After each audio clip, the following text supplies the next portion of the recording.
After grabbing his stuff, Chen-gu left the station with the white cat. This Captain Yen is different from the others. Chen-gu turned back to look and decided to stay low for a period of time. This incident had reminded him that the main city is different from western Zhejiang. The previous few times, he did not get into any trouble because Inspector Li had been helping him. After completing the 3-star trial mission, there's no need for me to go unlock other scenarios for now. I should focus on the 3rd sick hall. In reality, even if there was a 4-star mission for him to choose, Chen-gu would not pick it. Starting with 3-star missions, the danger level doubled and tripled. After he got into the taxi, Chen-gu placed the white cat and chicken to the side before pulling out the black phone to check his unread messages. Player managed to reach the mission location on time and survived until dawn. Trial mission, 3rd sick hall successful. A new scenario has been unlocked. Player can manipulate the props inside the set freely using the interface available on the phone. Trial mission completion rate 60%. Player has not achieved more than 90% completion rate, so the hidden item for this mission has yet to be unlocked. Completing the hidden quest of the scenario will increase the trial mission's completion rate, and when the completion rate is above 90, the hidden item will be unlocked. After reading the message, Chen-gu was shocked. The mission completion rate is only 60. Where is the problem? Did Men Nan's main persona hide something from me, or does this have something to do with those mental patients who have escaped? Chen-gu anticipated the hidden items that were rewarded after the mission, but he also discovered a pattern. The higher the star of the trial mission, the greater the reward of the hidden item and the hidden missions. For example, the 1-star Ping An apartment gave him a missing person notice with malice points, but the 2-star Muyang High School gave him a rare ghost the pen spirit. Will the hidden reward for the 3-star trial mission be the little boy? Chen-gu thought that was quite possible. After all, Men Nan's main persona had said that his consciousness had merged with the 3rd sick hall. Men Nan's main persona's relationship to the 3rd sick hall is rather similar to director Luo's daughter's relationship to New Century Park, but one was guarding their place behind the door while the other guarded around their location. As for what kind of hidden missions the 3rd sick hall would offer, Chen-gu would need to enter the scenario himself to trigger it. Under the taxi driver's curious gaze, Chen-gu took his stuff and got out of the car. Once he entered New Century Park, he noticed that the visitors were tossing him weird looks. If I'm not mistaken, today isn't a public holiday, so why are there so many visitors at the park? Chen-gu stopped before he reached the haunted house because he saw how long the line at his haunted house was. It felt like he was dreaming. Why are there so many visitors? Boss! Su Wan stood at the steps of the haunted house, and she saw Chen-gu as soon as he got near. You're finally here. The visitors all turned following her shout, and Chen-gu shriveled under their watchful gazes. He squeezed through the crowd, and after hearing Su Wan's explanation, he understood that most of the visitors had come to see him. The influence of the previous night's live stream was bigger than he had expected. His live stream had been cut into pieces and shared on most big news sites. Fake live stream leads to interaction with real murderers. Such headlines had already appeared on the internet. The key thing was, Chen-gu realized, the decision he made while the popularity of his live stream was rising to promote his haunted house was brilliant. Because he had used the largest font for the address, those who shared the video had to block of the screen if they wanted to hide the address. Instead of ruining the experience, they decided to be fair and helped Chen-gu with his promotion. This meant that many forums and platforms had helped Chen-gu promote his haunted house. Some of the visitors were from Zhejiang, and they came to pay the haunted house a visit. After the previous night's live stream, his account's followers number had kept on climbing, and the comments went into the millions. Even though his live stream was blocked, Chen-gu still managed to squeeze into the popular ranking for newbies. Chen-gu reaped many rewards, but Qin Guang was truly unlucky. The platform had used who knew how much to cultivate him, but after the constant broadcasting problems, the live stream was finally closed entirely. Based on rumors, Qin Guang was scared until he was sent to the hospital.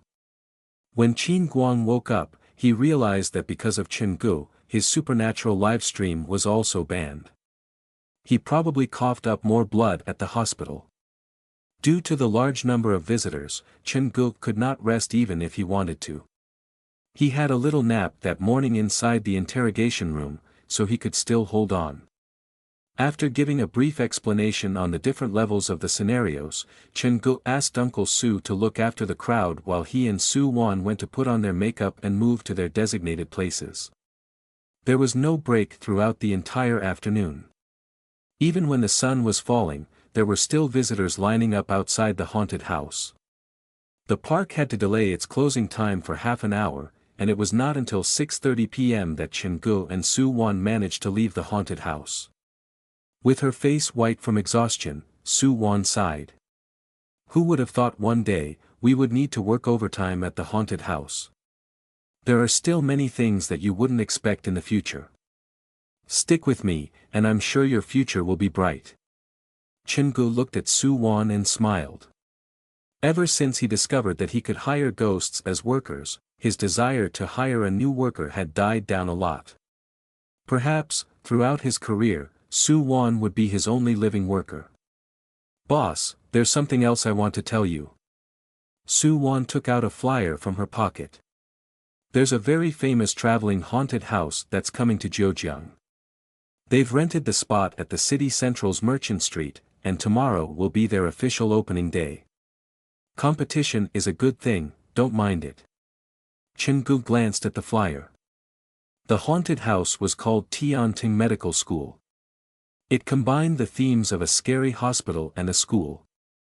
It was a large moving haunted house following the tradition of Japanese haunted houses. When they started their promotion, I did not pay them much heed either, but this morning, when our popularity skyrocketed, they changed their promotional ad on their website, saying that their haunted house was designed by foreign specialists and is definitely scarier than the other haunted houses in Zhejiang. They say that they are on a completely different level.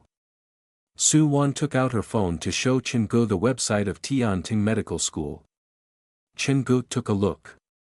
The team behind Tianting Medical School did seem like they were aiming to slander. Even though they did not state it explicitly, the only other famous haunted house in Zhejiang belonged to Chen Gu. Looks like they're looking for a fight. Chen Gu held on to the flyer. No worries, when they are open tomorrow, I'll go to give them my support. After Su Wan left, Chen Gu returned to the haunted house alone. He still had many things to do. After fixing the pen spirit's pen, Chen Gu buried the chicken beside the haunted house. Chen Gu had no clue what had killed the chicken. There were no wounds on its body, so he suspected that the killer came from behind the door.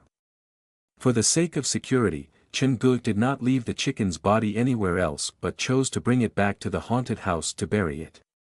After dealing with all the chores, Chen Gu entered the underground parking lot. The third sick hall had been fully copied. Its size was double the size of Muyang High School, and it was placed opposite from the school. All the scenarios were joined together, and the paths crisscrossed. The shape of a maze of terror was already forming. Chen Gu walked through the scenario, and after making sure that there was no danger, he installed a few of the cameras that were left from before at several key points before leaving the scenario. Muyang High School came with 2 hidden missions, and the third sick hall is a 3-star scenario, so it should have more hidden missions. However, I've walked through the entire scenario, and there is nothing out of place. Looks like the trigger for these hidden missions isn't so easily found. After returning to the staff break room, Chen Gu was about to lie down when he got the message from Inspector Li. After thinking about it, Chen Gu gave Inspector Li a call. Uncle Sanbao, I'm fine now. No need to worry. Well, at least you're optimistic. There were footsteps on the other end. Inspector Li was walking to a secluded spot before he continued. I've seen the footage from last night. When you saw the trapped victims, you should have called the police already. I understand. I'll more careful next time. There's still a next time. Inspector Li sighed. So be it. I'm just trying to remind you to be careful. Also, 2 things to inform you. According to your statement, 3 individuals were involved in the trapping of the victims. All 3 of them are in the wind, so you have to be careful. They all suffer from mental illnesses and could do anything. Okay, I'll be careful. The second thing is related to Western Zhejiang's private academy. Inspector Lee sounded like he was flipping through some files. I've inspected all the men who were related to the school. Starting from 5 years ago, and we've narrowed down the pool to 21 suspects. In less than a week, we'll be able to find the culprit who forced the girl to kill herself. Zhang was finally going to get her justice. Chen Gu exhaled deeply into the phone. Inspector Lee, after you apprehend the killer, can I have 5 minutes alone with him? We'll see about it later, but don't get your hopes up. Inspector Lee hung up and Chen Gu looked at his phone, spacing out until he eventually fell asleep. In the blood-red room, Chen Gu sat in the bed. The blood vessels on his legs were surfacing. He looked around dumbly, and Men Nan's voice appeared beside him. You don't have much time left. He turned around and saw the boy standing in the middle of the room. Red lines were coursing through his body. Men Nan. You don't have much time left, the boy said expressionlessly. When he was about to repeat it the 3rd time, the red lines went taut, and the boy's body shredded into pieces. Hey! Chen Ji's eyes flew open, and he woke up from the nightmare, his forehead soaked with cold sweat. It was 3:40 a.m., and this coincided with the time he exited the door. Why would I have a dream like that?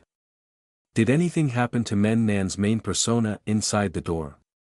Chen Gu lost all interest in sleep. He took his phone, toolbox, and backpack and headed for the 3rd sick hall. Chen Gu returned to this place at 5 a.m. The sun was coming up, but the building still looked quite creepy.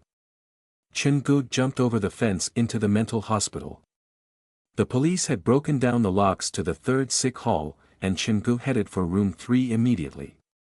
He pushed the door open, and everything looked the same as when he left it. His investigation came up with nothing. Chen Gu walked deeper into the sick hall as he contemplated.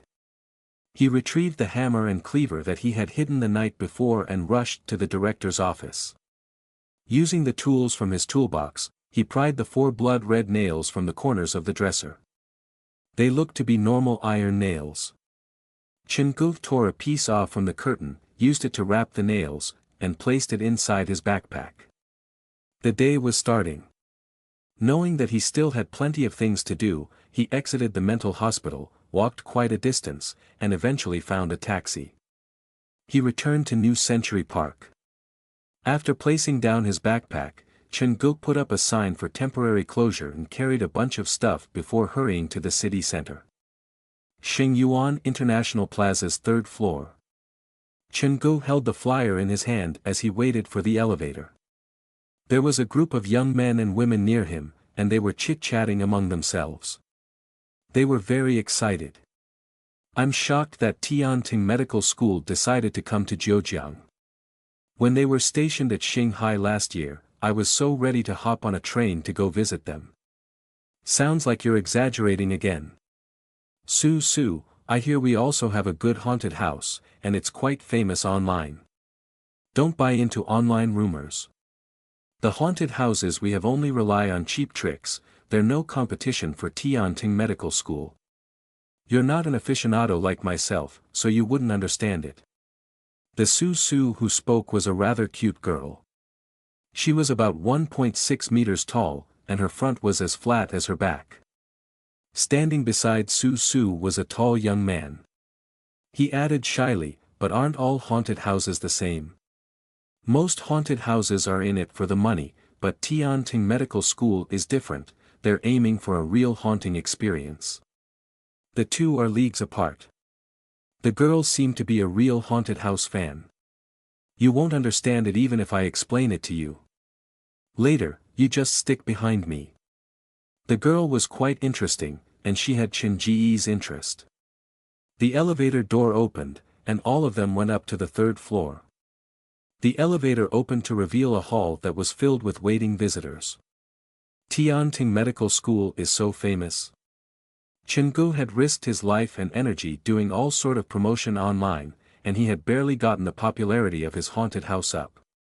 In comparison, Tianting Medical School managed to attract so many visitors just from word of mouth alone. That was quite impressive. They are, of course, famous. They're the biggest moving haunted house currently available on the market. They hired a professional haunted house designer from Japan who had over 10 years of experience. The makeup team and every set piece are custom-made. The girl called Su overheard Chenggu and patiently explained to him, "Uncle, even though the price of admission is rather expensive, it is definitely worth your money. The scares utilize sound, light, electricity, and smell. It's the best Japanese-style haunted house in the nation." "Uncle?" Chen Ji's lips twitched slightly. The things he had seen yesterday were scary enough. After managing his expression, Chenggu walked past the girl, mumbling, "I've not experienced a Japanese-style haunted house before, but I wonder, compared to the third sick hall, which is scarier." The hall was filled to the brim with people, there were still people downstairs, and the elevator kept bringing new visitors. At 10 a.m., the proprietor for Tianting Medical School finally appeared.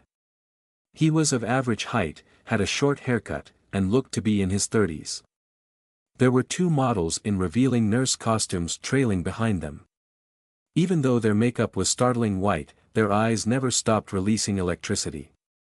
The man tried the loudspeaker and stood at the steps before the entrance of the haunted house and said, "Everyone, thank you for your kind support. Tianting Medical School has always maintained." Chen Ji's eyes scanned the two models. He was not going to pay attention to the man's introductory speech.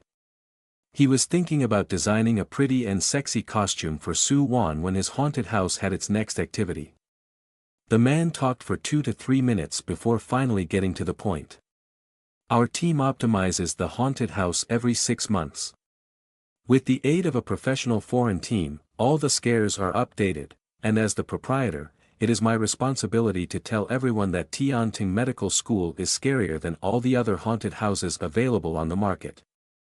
We strive for the most realistic terror, unlike certain unethical haunted houses who rely on online water armies to brush up on their popularity."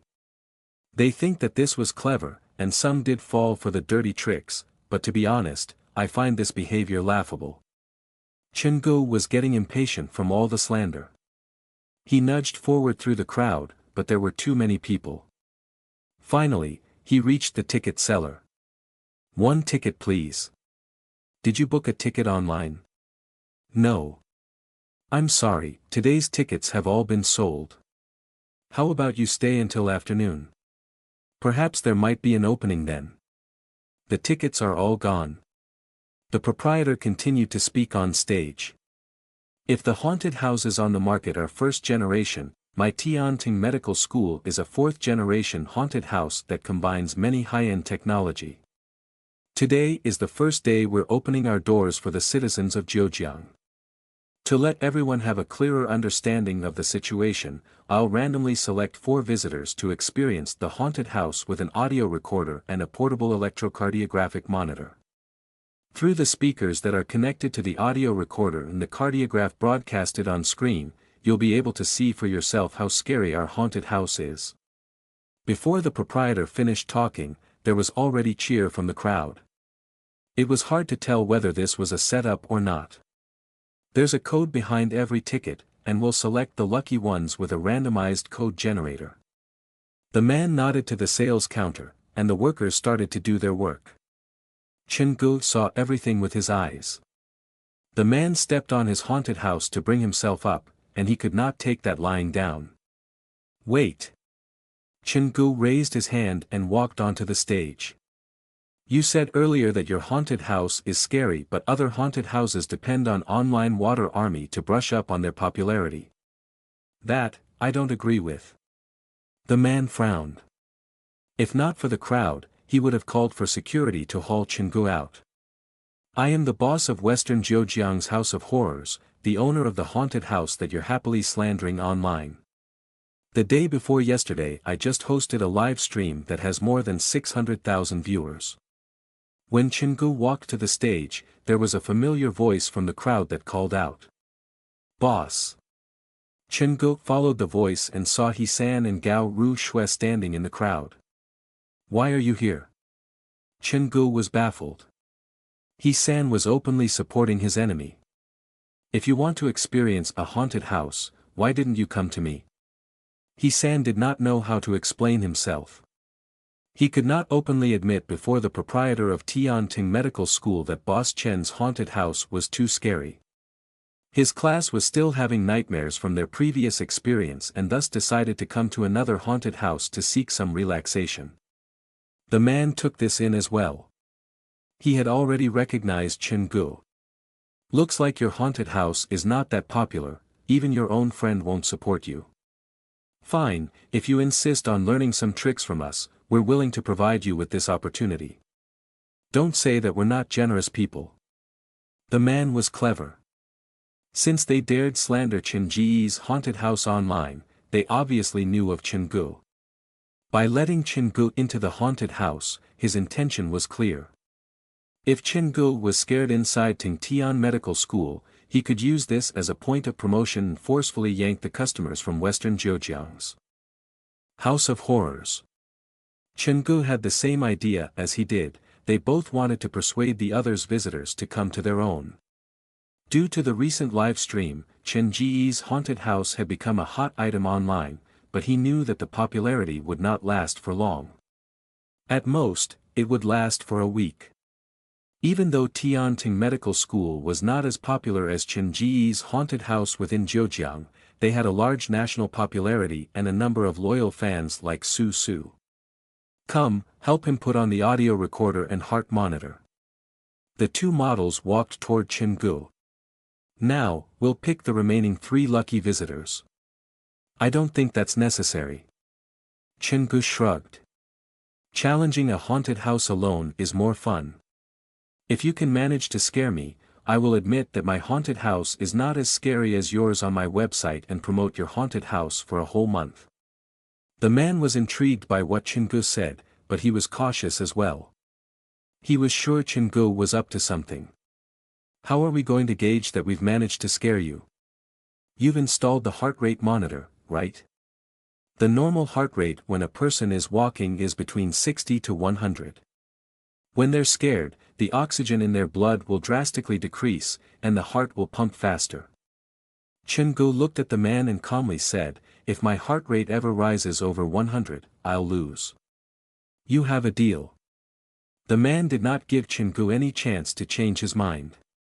Even a small jog would bring a man's heart rate over 100, much less being scared. From how he saw it, Chingu was bound to lose. Don't be so hasty.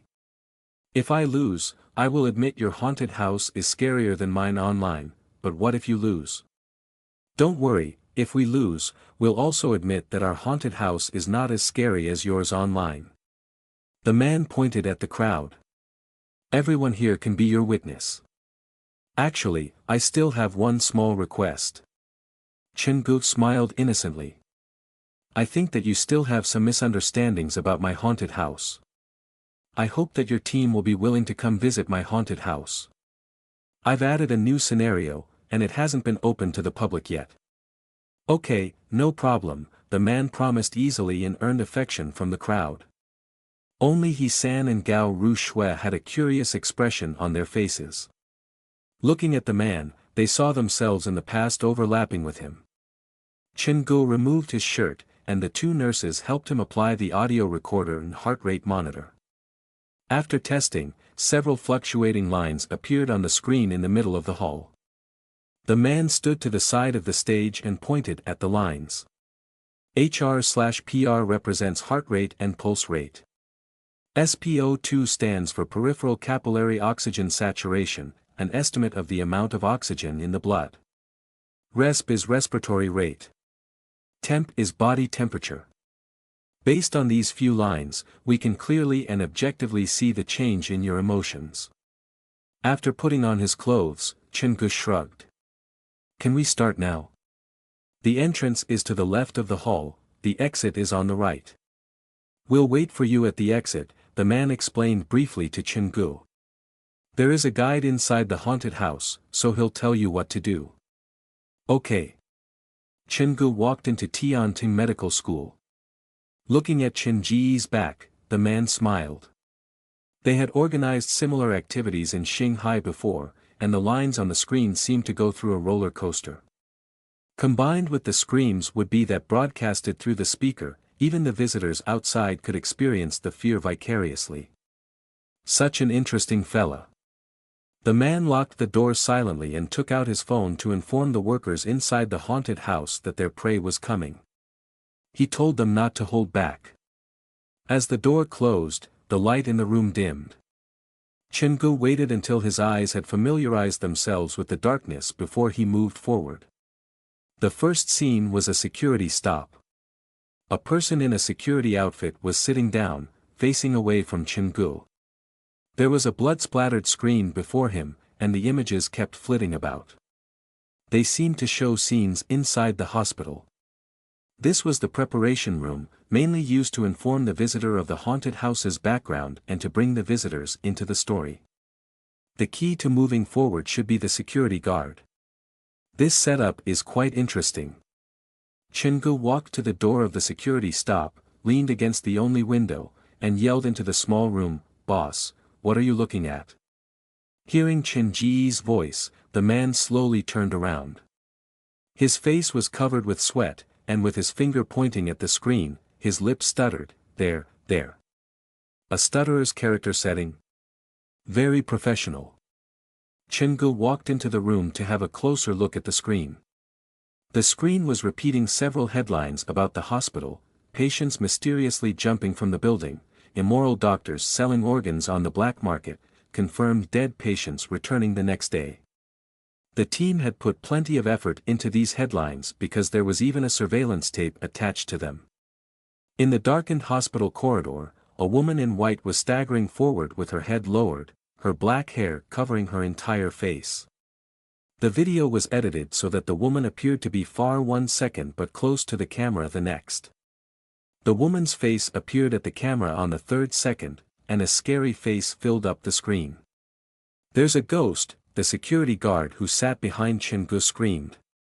He had probably practiced this many times because his timing was perfect. Chin-gu sighed as he shook his head. "Great setup, but you might be able to scare me if she's wearing red." A female red specter had a special meaning for Chin-gu. At the end of the video, there was a layout page for the haunted house. Basically, Chin-gu had to follow the designated path, and that would be all. This kind of design was the most effective, but it was not as entertaining as Chin-ji's haunted house, which was open for you to wander about. After memorizing the map, Chin-gu prepared to leave. When he turned around and saw the security guard, his eyes narrowed, and his heart rate rose slightly. The security had put on a thin ghost mask, and it looked rather similar to Ghost Face that had appeared on screen earlier. He looked at Chin-gu silently, and Chin-gu looked at him silently. "If you have nothing to say, then move on. Don't waste time. Our haunted house is really haunted. If you stumble across anything weird, remember to holler at the camera," the security said seriously, and it did not sound like he was lying. "Can you be more specific? What kind of ghost?" Chin-gu scanned the room. There was a flashlight and some tools under the counter. They should have been provided to the guests, but the security did not seem like he was going to give Chin-gu any. "You'll understand soon enough.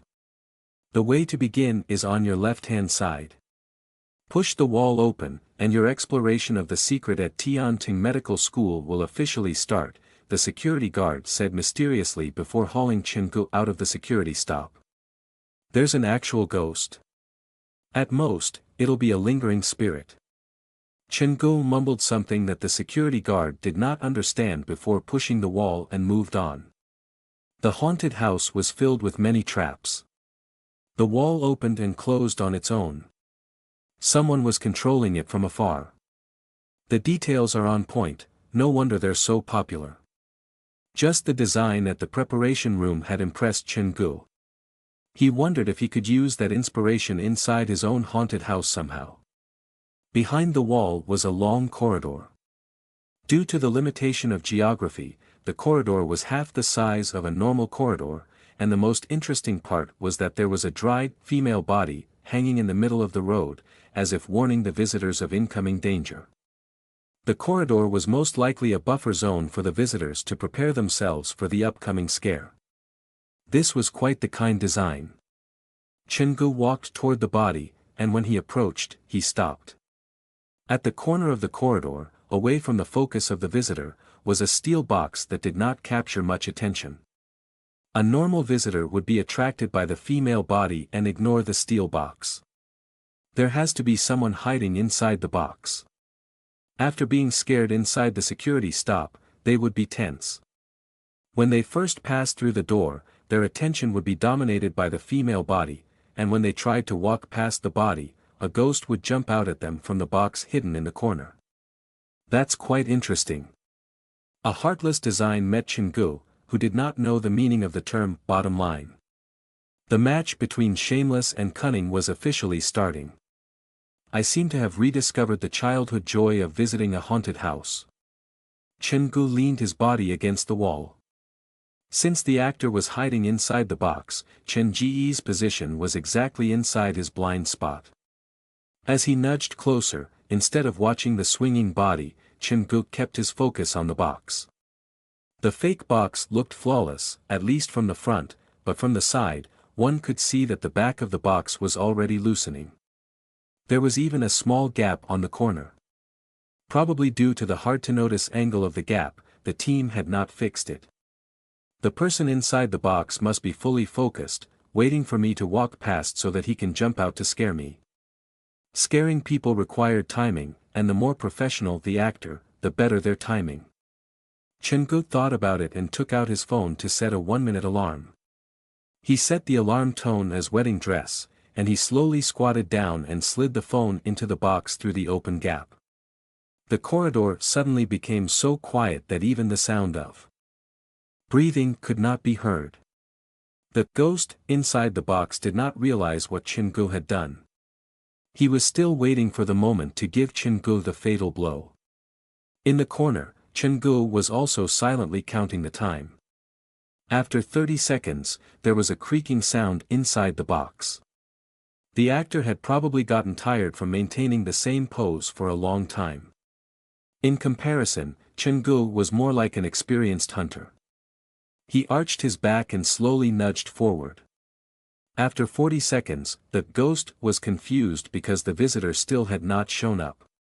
He leaned his body forward to adjust his angle in the hope of spotting Chengu. The silent confrontation was about to reach its climax. When only 3 seconds were left, Chengu took a step forward to block the front of the box. At the same time, the sound of the ghost screaming appeared inside the box. Different from Black Friday, Wedding Dress started with a crescendo. The actor, who was focused on locating Chengu, was tense, and the sound of a shrill female scream appeared behind him. The actor knocked into the door, and in his panic, he seemed to accidentally trip on the prop that he was supposed to use to scare Chengu. He fell inside the box with a thud. What was that sound? What was that sound? The dark and cramped box became his greatest nightmare because it sounded like the female ghost was just beside him. He banged on the door madly. Chengu, who had predicted everything, very kindly stepped one step back to block the door from opening. What sound is that? Let me out. Afraid that the blocking might expend too much of his energy, Chengu soon moved to the side. The door was slammed open, and a male ghost in a patient's garb and fake blood over his face crawled out from it. He gasped greedily for air with his arm over his chest. He collapsed in the middle of the corridor looking just like a trauma victim. Don't be scared, I'm just the visitor. Chengu talked into the recorder naturally. He then picked up his phone and turned off his alarm. He acted like everything was completely normal. As his cold sweat mixed with fake blood, the man looked at Chengu with mixed emotions. He looked as pitiable as could be. Why did you fall? Are you hurt? Chengu turned to look inside the box. Sitting on the floor were two specially made mannequin heads, and one of the heads' long hair had come off the mannequin. You guys plan to use such a scary prop? So wicked. Chengu planned to go help the man, but the man crawled away from him. Don't touch me. Go ahead, I can stand up on my own. You sure? You look so pale. That's the makeup. Just leave me be, go on.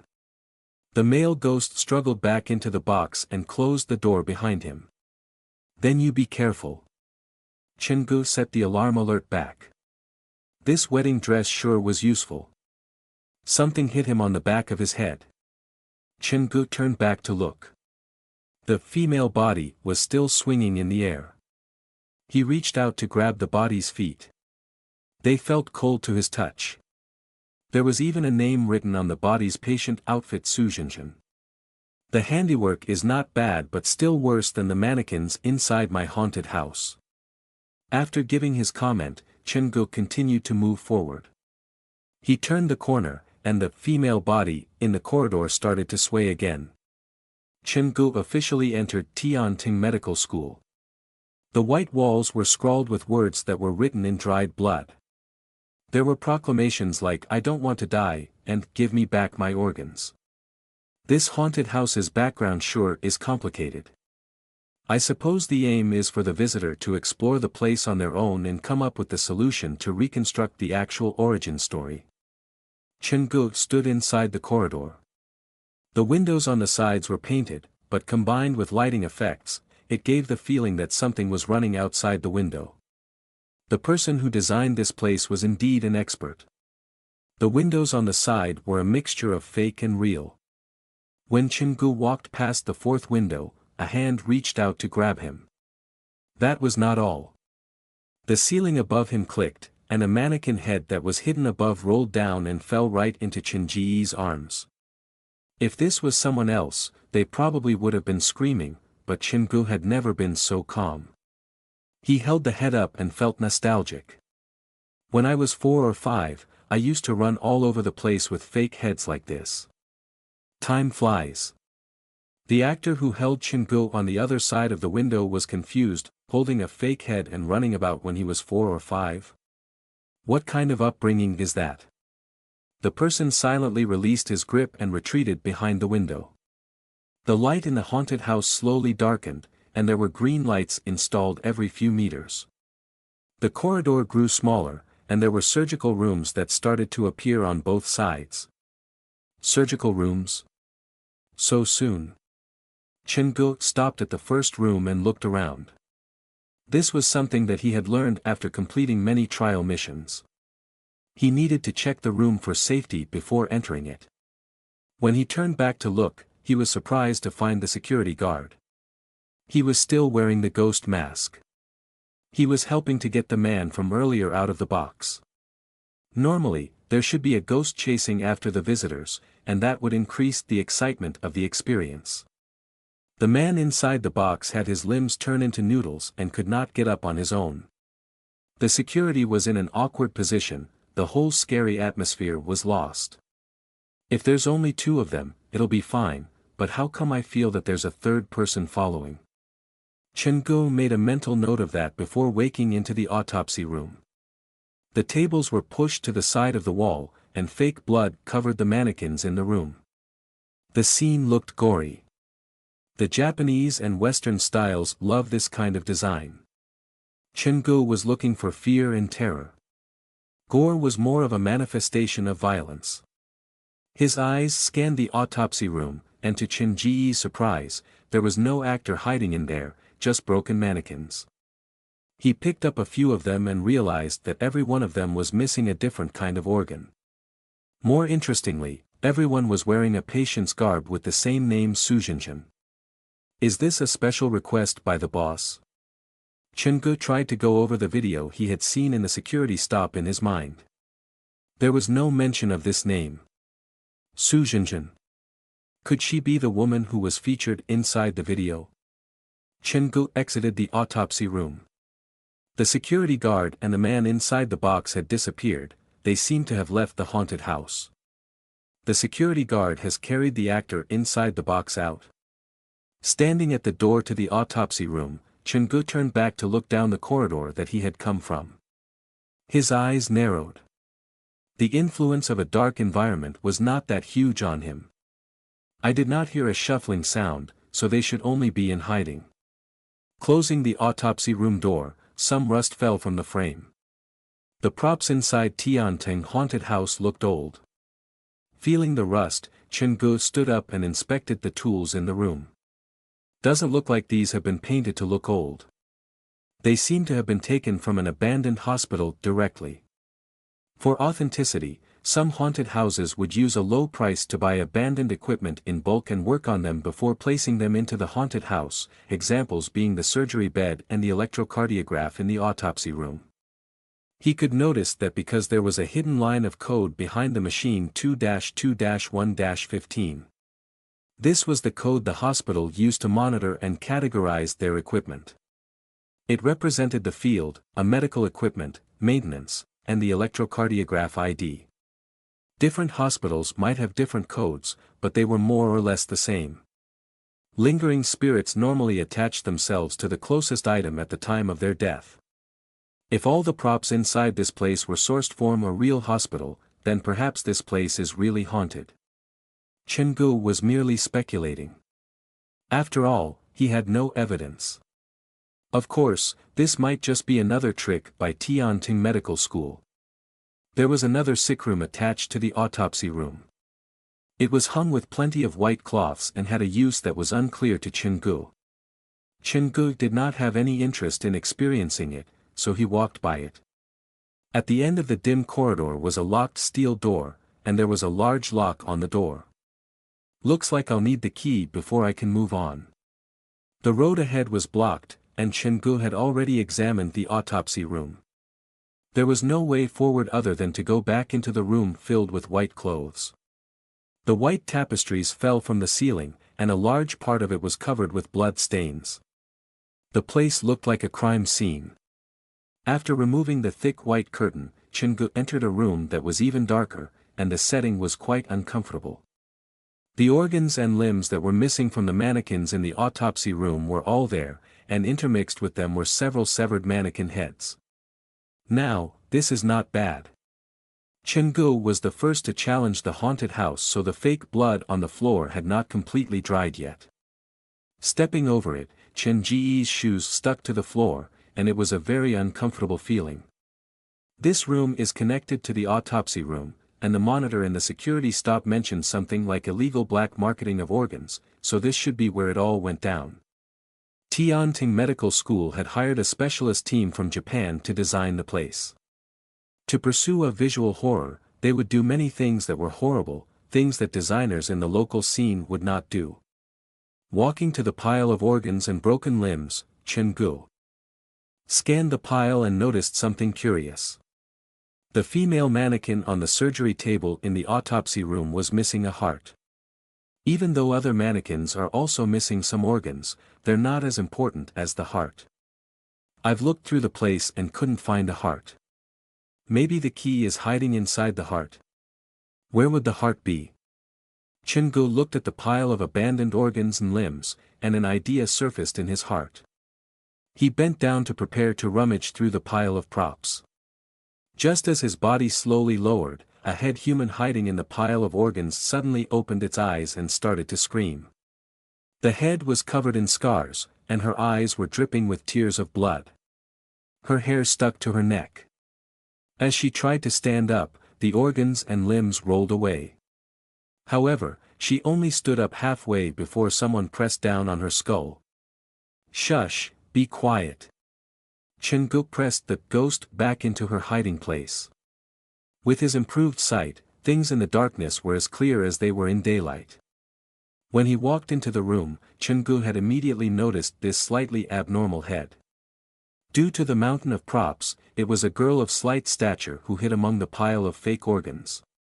When she was pressed back down by Chungu, she also did not know how to react. This was something that she had not experienced before, and there was no corresponding method that taught her how to react in the worker's handbook. The girl then sat back down on the floor. With Chen Ji's powerful hand pressing down on her head, she had forgotten what she was supposed to say. Heart, heart, where are you?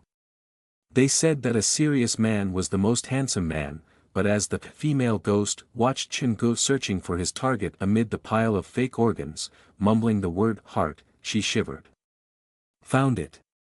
Chen-gu opened the heart model that was hidden behind the girl. It was hiding an exquisite-looking key. After retrieving the key, Chen-gu left immediately, leaving behind a befuddled female ghost. Looking at Chen Ji's back, she tried to speak multiple times but failed. After Chen-gu left, she rearranged the props around her and reassumed her position. Did I forget to put on my makeup today? After opening the door in the middle of the corridor, the place turned creepier. Due to geographical limitations, the design of Tianting Medical School paid extra attention to the details, and the scares were close to each other. After walking through the steel door, the green lights in the corridor kept flashing, and the white cloth that lined the corridor fluttered in the wind. The size of the corridor has narrowed by half a meter, there should be something hidden behind these walls. Chen-gu knocked on the wall. I'm right, the wall on the left side is hollow. Chen-gu came across the third room after taking a few more steps. The room was filled with baby cribs that had baby mannequins inside them. A nursery. Chen-gu stood at the door to look around. Just as he went over the threshold, the room was filled with the sound of children crying. Alright, don't cry. Come to uncle. Now, where are you? There was more than one speaker installed in the room, so the crying felt like it came from everywhere. There's a meaning to every room inside Tianting Medical School. The autopsy room provided the hint about the heart, and the room with white clothes hid the heart, and the heart was the key to moving on. Therefore, this room should have something I need as well. Chen-gu walked to the middle of the room, and he suddenly felt something pull on his shirt. He turned to look, and beside him, a baby had reached its hands out of his crib to grab at Chen Ji's shirt. The baby's face was colored with venom, and the makeup was detailed. The baby mannequin doesn't have a rounded joint. This means that the baby's arm is probably hollow. I should be able to find some signs of wiring. Chen-gu looked around him. To be able to grab me while I was passing by, the person who is controlling the baby must be close, or else their timing wouldn't be so perfect. Based on that line of thinking, they should be hiding under the crib. Chen-gu had discovered the ghost underneath the crib, but the ghost did not know that. Come out, brother. Chen-gu pushed the crib aside, and the wiring hidden under the baby pulled taut. A slim man had hidden himself underneath the crib and was holding a remote control in his arms. He was wearing scary makeup, his body drenched in fake blood. Let me ask you, what kind of item am I supposed to look for here? Chen-gu also felt he was being a bit forward, so he added, when I came in, the security didn't tell me anything, so perhaps you would be able to. The ghost under the crib didn't say anything and turned to run out of the room. This sudden action surprised Chen-gu. Why did he run? To maintain his heart rate, Chen-gu did not run after the guy. He walked leisurely as he had been doing since he entered the haunted house. A baby grabbing your clothes, this scare is a bit too plain. There should be a bigger scare. Most likely, the actor is supposed to jump out when I am leaving. Picking up the baby from the bed, Chen-gu realized that the makeup skill was still not as good as his was. Su Jinjin. The blanket underneath the baby had this name on it. Why is it her again? Chen-gu picked up all the nearby babies, and all the mannequins had this name underneath them. Ever since I entered the haunted house, I've been seeing this name. Is this some kind of psychological trick? He looked through the nursery and finally found a clue inside one of the cribs. It was a pendant in the shape of a key. The pendant was sitting on a piece of paper. It read, for my daughter, Su Jinjin. Taking something that belonged to the victim will give someone the impression that they're haunted by the dead victim. This note is probably supposed to increase the visitor's fear toward Su Jinjin. The pendant was something that Chen-gu needed to proceed. Not taking it meant the inability to move forward. This was another trick by the haunted house. After picking up the pendant, Chen-Gu looked at the note. He retrieved the pen spirit's ballpoint pen, and he added a few words to the back of note while mimicking the handwriting I've written. A little surprise for them. The scare in this room had been exposed by Chen-Gu. He walked toward the door, and as he stepped out, there was the sound of something rolling in the dark.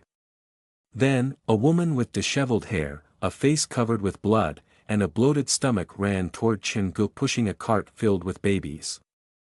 The scariest thing was that the woman had no legs. When he saw this, Chen-Ji's heart rate jumped slightly, but he soon calmed down. The woman's body was tightly adhered to the left wall, and he had confirmed that the left wall was suspicious before entering the nursery. Instead of saying that the woman was pushing the cart, the woman was actually sitting inside the cart and was being carried forward. The corridor was small, and the cart moved fast. The pregnant ghost practically flashed across Chen-Gu. His gaze filled with resentment locked with Chen-Gu.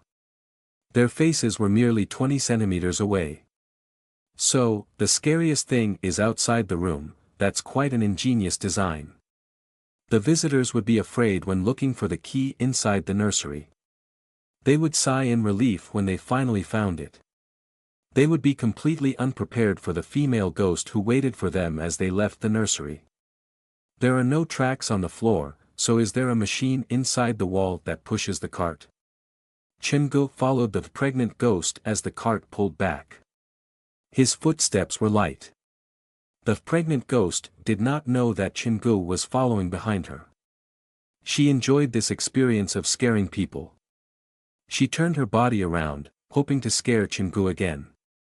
However, as she turned and met Chen-Ji's extremely inquisitive face, she was caught by surprise, and the expression on her face froze. "So, you've been squatting inside the cart, that's quite creative." The cart was motorized, and the woman was basically the driver. To protect the visitors' safety, half of the bottom of the cart was connected to the machine inside the wall, and the distance the cart could travel was only 1 meter. This design is quite interesting, and your gaze earlier did give me the feels. Resentment mixed with hate, it's almost like a real ghost. Chen-Gu was never stingy with his praise. After hearing Chen-Ji's praise, the pregnant ghost did not know how to reply. She had been in this business for years already, and this was the first time that someone had praised her acting inside a haunted house. Normally, the visitors would not have paid attention to such details. They were like dancers in the dark, they focused on their work, but there was never any appreciation. Sometimes, visitors might even turn aggressive on them. Even though she hated to admit it, she quite enjoyed the compliment. It's nothing, perhaps she had been a ghost for too long, but even her voice sounded grim. "I'm not kidding. Your gaze was similar to an actual ghost. You are an excellent actor." Chen-Gu moved on to the next scene with his key. When he left, the woman suddenly realized something. What does he mean by similar to an actual ghost? Sounds like he has seen an actual ghost before. After the nursery, it was the bathroom. There were several mannequins hanging upside down in it. The scares at Tianting Medical School were mostly visual scares like these. It would give its impact at first glance, so those visiting their haunted house would scream endlessly. Other than these scenarios, Chen-Ji's haunted house had a different scenario. He depended on continuous influence of the atmosphere to slowly collect the fear inside people's hearts. Before exploding it at one shot, giving his visitors a scare that echoed deep into their soul. The bathroom, diagnosis room, and the doctor's resting room had no actors, and they depended on mechanisms to scare people. In other words, these were the rooms Tianting Medical School gave their visitors to recover themselves. Normal tricks and gory scenes did nothing for Chen-Gu. He went through all 3 rooms easily, and then inside the nooks and crannies of the 3 rooms, he found 3 different colored pendant keys. Including the 2 found inside the heart and the nursery, Chen-Gu now had 5 keys on him. All of the keys have different colors, so there should only be one real key. Chen-Gu pocketed all the keys and entered the 4th room. The room was small and had the decor from decades ago. The paint on the walls was yellow, and the chandelier swayed in the wind. There was a dead body lying on top of the office table, and there was a plastic knife and several blood-stained patients' records on the floor. There were bloody palm prints on the ceiling, and the floor was covered with messy footprints. The place was messy, like it had been visited by a bunch of ghosts. This is interesting. Why is the dead body's frame so similar to the young man that was hiding under the crib earlier? Chingu walked to the office table and found something interesting. On the bookshelf behind the table sat an old-fashioned tape recorder that was no longer in production. Tape recorder had its popularity in the 80s and 90s, but with the advent of internet, it had slowly become obsolete. Perhaps to preserve the feel of the bygone era, Tianting Medical School had placed many antiques inside this room, and the most conspicuous was the tape recorder and an old-fashioned flashlight. Chingu was reminded of a horror flick he had seen a long time ago. The recorder would play on its own every midnight, and those who heard it would die a horrible death. Is this just a prop? Chingu completely ignored the dead body that was collapsed on the table. He walked past it to head for the bookshelf. When he was 1 meter away from the recorder, the play button pressed down on its own. A sensor? No, someone is probably remote controlling it. Chingu turned back to look, and the dead body was lying in such a way that his head was deep buried inside his arms. Compared to the dead body, Chingu was more interested in this recorder before him. After the button was pressed, the tape started to play. After the initial white noise, a middle-aged man's voice could be heard. "Please, forgive me. Please, I beg of you." The man was begging, and it sounded like death would have been a release. Following his screams, there was sound of cutting and tearing. It was direct and gory. When Chingu heard it, the images appeared in his mind. Bones were snapped and skin was torn open. It was the cruelest torture. Tianting probably wouldn't use this for normal visitors.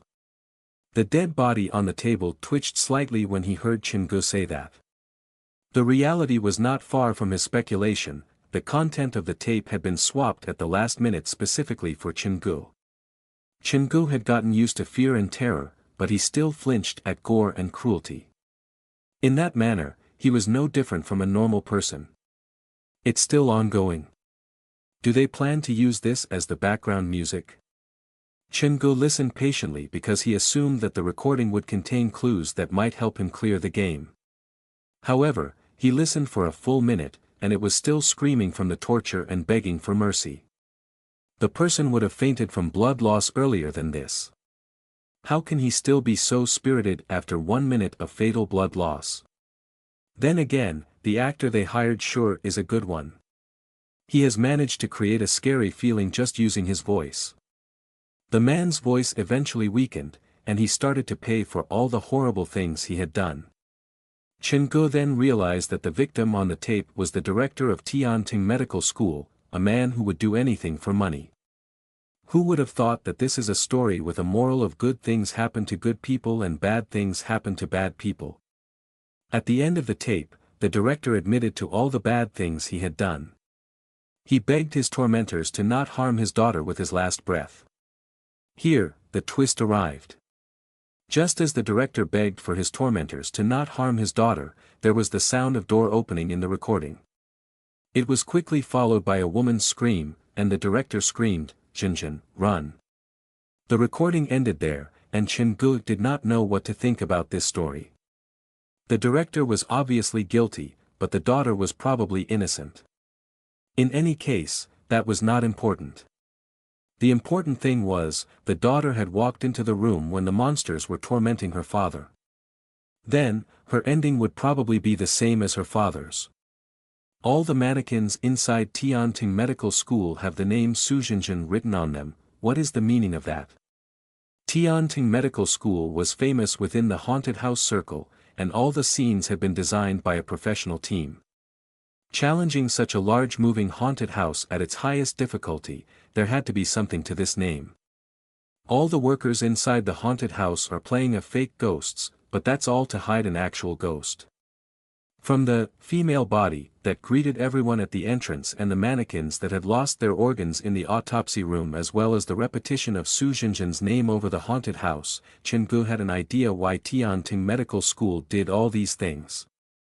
No matter how realistic the actor's makeup is, the visitors know internally that they're fake, so they have to create a real ghost that feels like she's trailing behind all the visitors, and Su Jinjin takes on that role.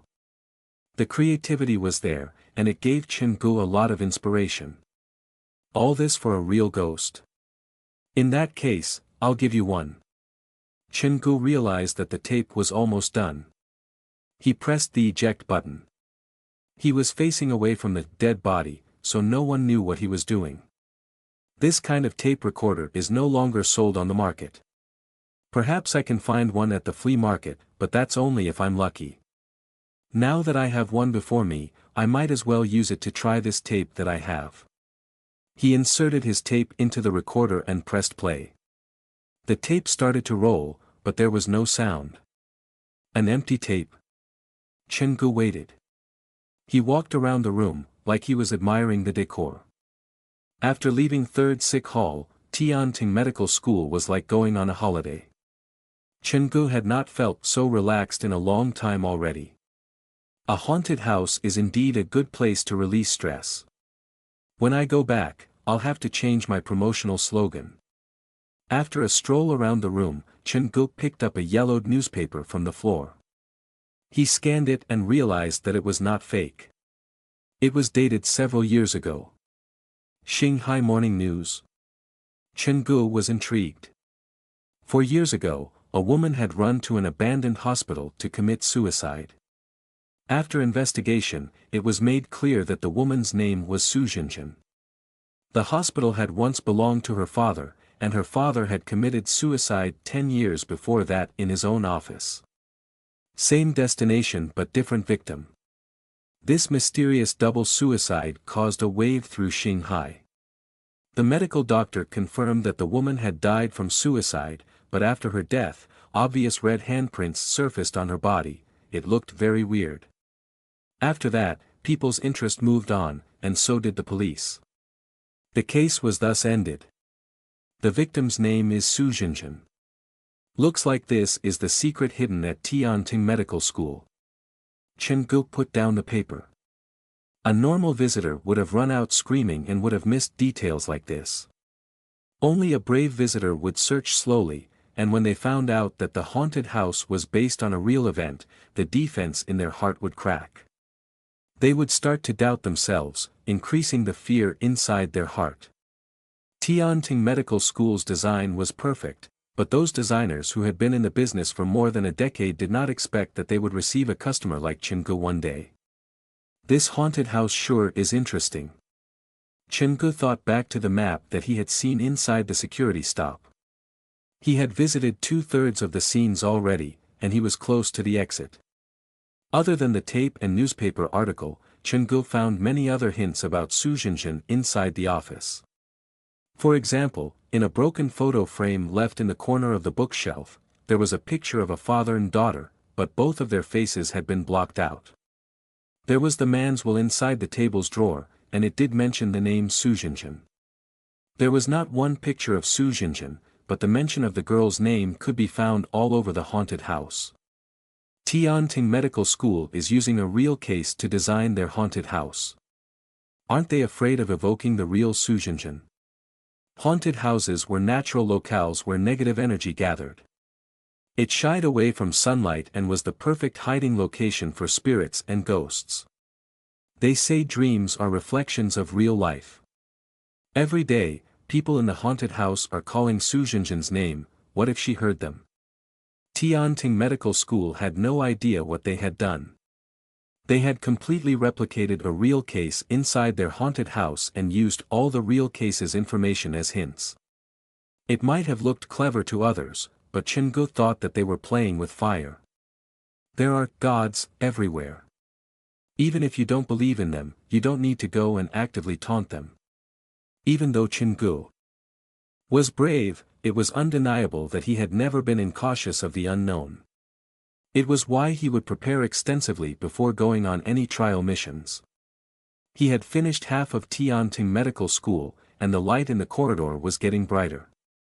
It's time to leave. Chengu was not sure if Su Jinjin was inside the haunted house, but he knew his target. His focus was to clear the haunted house, and that was the only thing he was going to do. After another round, Chengu returned to the tape recorder. When he got close, he could hear something that sounded like muffled crying. It was soft and seemed to come from inside the recorder.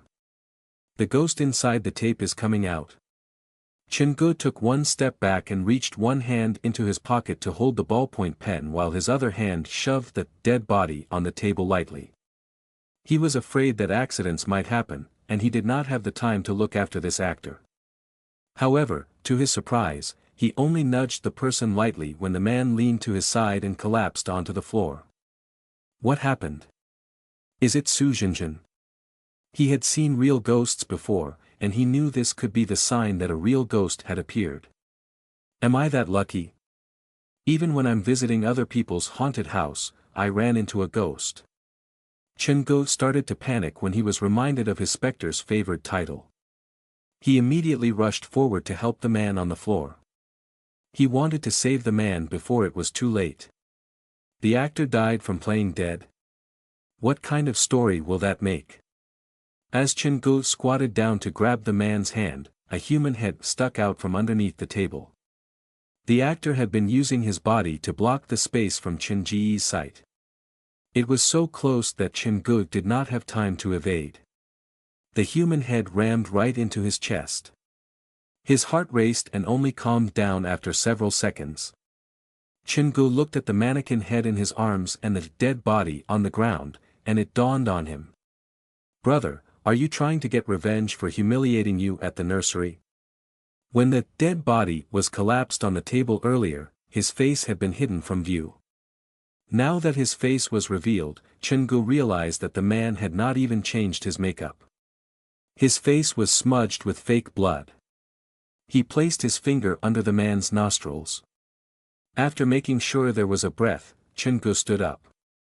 He did not plan to stay there any longer, it was time to leave. He walked to the tape recorder and pressed the stop button. He pressed it multiple times, but the tape kept playing. He tried other buttons, but there was still no response. It can't be stopped. Chengu could not leave the tape inside Tianting Medical School, but taking it with him would be stealing.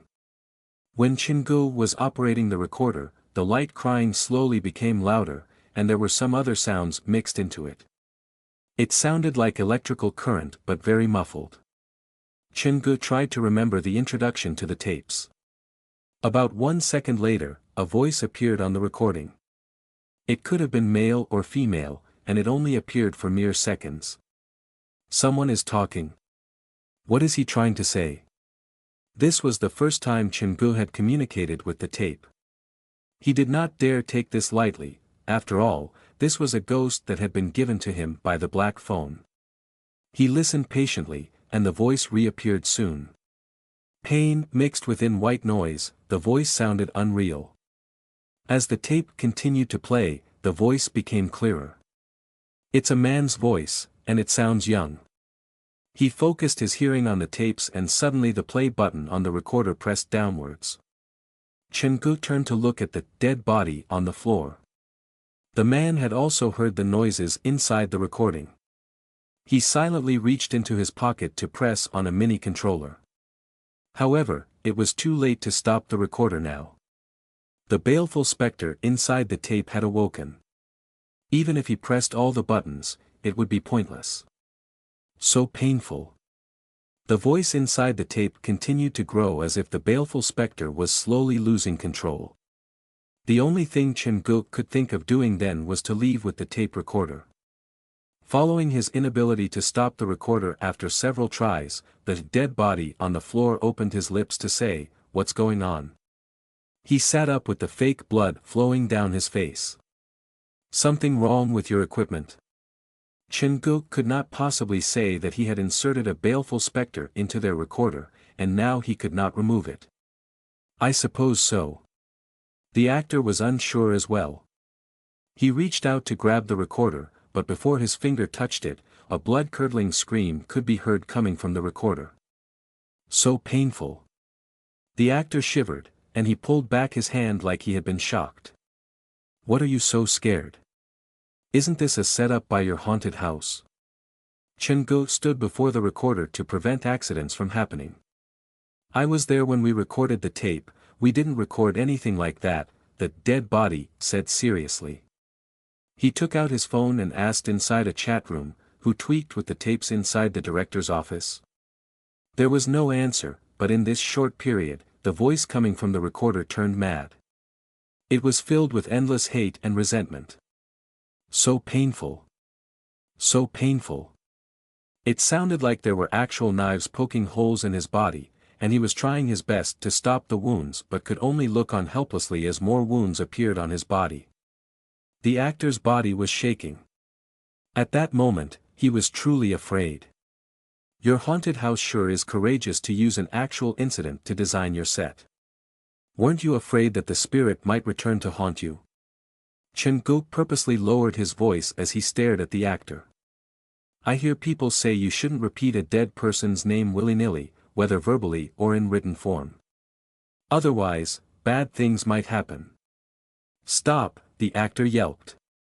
He told everything that had happened inside the office in the chat room. Then with forced confidence, he told Chen-go, just a technical accident. It'll be fine. Just as he said that, there were footsteps coming from outside the door. The pregnant ghost that Chen-go had seen earlier rushed into the room with terror on her face.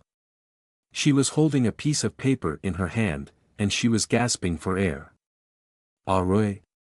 Why are you here? The actor asked nervously. He was already panicking, and it only heightened when he saw the female actor. There's something on the note. I saw it accidentally. The woman placed the note before the actor. She is back. When the woman said that, Chen-go could clearly see the hairs on the back of the man's neck stand upright. Chen-go had filled in several words, mimicking the original handwriting, as a prank, but he did not think that the actor's reaction would be so big. With his eyes narrowed, Chen-go stood between the recorder and the actors. He had a feeling that this haunted house was more than it appeared. Perhaps it was really haunted. Shanghai was a large city. Tianting Medical School had spent a lot of resources to set up their haunted house there, but they had left in a hurry to move to Zhejiang City, which was far from Shanghai, after being in operation for only a few weeks. If they knew Su Jinjin might draw her spirit back, why did they insist on using her name inside the haunted house? Chen-go could not understand the proprietor's thought. Did he really think that moving the location would be able to shake her spirit off? Or does this Su Jinjin have a special meaning for the proprietor?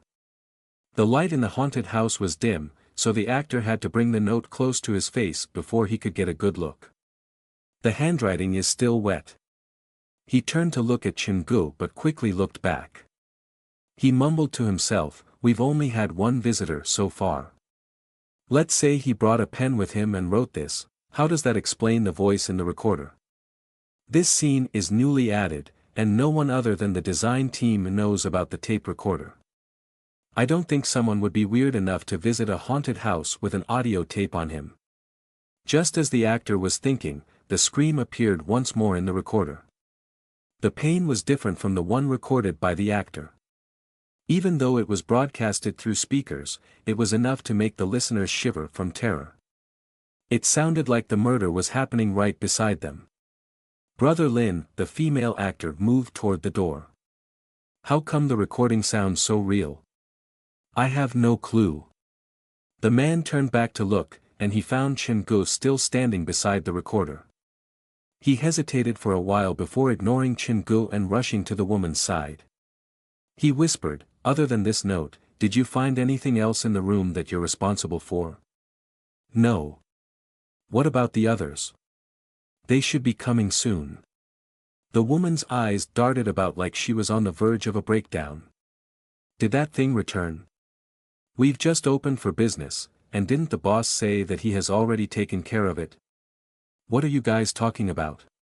What happened here? Chen-go picked up the recorder. He planned to persuade the actors to let him bring the recorder out of the haunted house with him. Looking at Chin-gu and the recorder he was carrying, the two actors froze. "Put that thing down," the female actor demanded shrilly. "We did not record the voice that is coming out of it now." Of course, Chin-gu knew that, but he could not admit that he knew. "The recorder is inside your haunted house. If you didn't record this tape, who did? Are you telling me that a ghost did?" The man was stunned speechless. Afterwards, it was the woman who stepped forth in spite of the man's intervention and explained, "When we were in Shanghai, one of the visitors was so scared that she left. In tears. She told us that one of our actors was really realistic in her acting, but in reality, she was not supposed to be scared at the place that she was. We asked her for a description of the actor and realized her description matched Su Jinjin perfectly. Maybe the visitor was playing a prank on you?" Chen-gu asked with a weird expression. "She might have been kidding. That happened more than once." After that day, more and more visitors saw Su Jinjin. The man took out the Buddha pendant that was around his neck. Every one of us has something to ward against the such things, but weirdly enough, until now, none of the workers have seen Su Jinjin. Since there is a real haunting, why did you insist on placing hints related to Su Jinjin all over the haunted house? Aren't you afraid of calling her back? Chen-gu thought this bunch of people had something wrong with their minds. Or are you still acting now? The note and recording are also tricks to scare me. I swear to God, we're not acting, both actors promised. First you have to understand one thing. Since our first stop was Shanghai, we decided to incorporate the set design with a real case to increase the scare factor to draw in more visitors. Su Jinjin's suicide case is quite famous in Shanghai. The sight of the name pulls out the visitors' memories about her case. The man did not look so good. We were forced to do this. For the past 2 years, the number of visitors has been dropping, and we have tested many different types of set designs. To preserve our popularity, we have to try something new. So, you decided to incorporate a real case into the design? Chen-gu felt like these people were more courageous than he was, at least he had a safety net for everything he did at the haunted house. Reality has proved that it works. After we did this, the reputation and fame kept rising. Many visitors came back to solve Su Jinjin's secret after they found the hints. If everything was going so well, why did you come to Zhejiang? Wouldn't it make more sense for you to stay in Shanghai to reap in the money? The recorder in Chen Ji's arms continued to scream, but the man did not seem to hear it. The two actors looked at Chen-gu and did not know what to say. As Chen-gu took one step forward, they both took one step back in unison. The fact that many visitors have surprisingly seen Su Jinjin was a good promotion for our haunted house. We enjoyed quite a period of very high popularity, but the fame came with a price. It attracted the ire of Su Jinjin's family, and her little sister came to find us. The female actor explained the secret past of Tianting Medical School. While he listened, Chen-gu turned off the audio recorder. During the negotiation, Su Jinjin's sister said that she felt we were ruining her sister and father's names. She requested for a high amount of compensation and wanted us to edit the content of our design.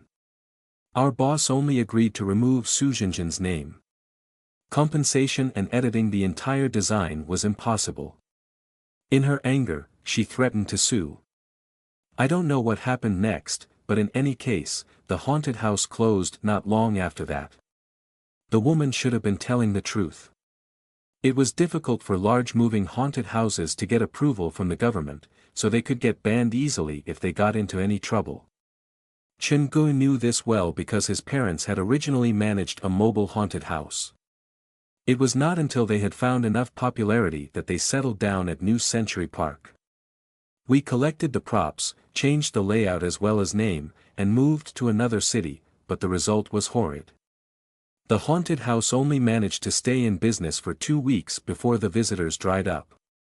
After a discussion, we felt the problem lay with Su Jinjin. Therefore, we moved to Zhejiang, which is very far from Shanghai, and returned everything to how it was when we were at our prime. The two actors had already retreated to the door. Looking at Chingu, who held the tape recorder, they had revealed everything. If you have not done anything wrong, there is nothing to be afraid of. At the end of the day, you want to use Sujinjin to make money. Chingu understood everything now. Originally, Tianting Medical School wanted to use a fake ghost to create an eerie atmosphere, but they had inadvertently summoned the real thing. "Stop, don't come any closer," the woman screamed, but it was immediately swallowed by the male screaming that continued to pour out of the recorder. So painful. So painful. The man's voice rang again, but this time, the three people in the room froze. "Brother Lin, am I mistaken?" The woman's arm was shaking. "Has that voice escaped the recorder?" The man was dumbfounded, too. He was sure that the scream earlier did not come from the recorder. The two actors looked behind Chingu with their bodies shaking, and this unsettled Chingu. "There's something behind me." He reached into his pocket to curl his fingers around the ballpoint pen, and the muscles in his legs tensed. "Not behind you," as they answered, the actors retreated to the corner of the corridor, maintaining a distance of 3 meters from Chingu. "If it's not behind me, why are you all running?" Chingu squeezed the question through his teeth. These people sure knew how to abandon him when an accident happened. Whenever anything happened at his haunted house, whether it was a real ghost or fake ghost, Chingu would be the one leading the way. So painful, so painful. Something even scarier happened, the source of the man's voice filled the room. The sound seemed to be moving forward like there was a wounded man dragging his broken body forward. After it disappeared for 2 seconds, the man's voice suddenly appeared before the woman. "Pain, so painful." The woman's scream almost shattered Chin Ji's eardrums. She did not expect this to happen, and without turning around, she ran down the corridor before her. "Ah Roy." The man did not dare make any sudden movements. He leaned against the wall. When there were 2 of them, he had been afraid, and now he had been left alone. Chingu picked up the recorder, and the play button was still shining like a red eyeball. The tape was still rolling, but the man's voice had escaped into the corridor. It has left the tape. Based on his previous experience, Chingu managed to gauge this baleful specter's power. Lingering spirits and the lowest baleful specters could not leave the things that they possessed. For example, Xiao Xiao had never left the ragdoll. Stronger than Xiao Xiao was the mirror ghost and pen spirit. They could leave their possessed item occasionally but needed to return soon. Above that would be the thin monster inside the third sick hall. They spent most of their time squatting on living humans' shoulders, but they could survive even if they were not attached to a human. The most powerful was naturally the red specters. They did not need to attach themselves to anything, they were technically the real ghosts. The thing inside the tape should be between pen spirit and the thin monster.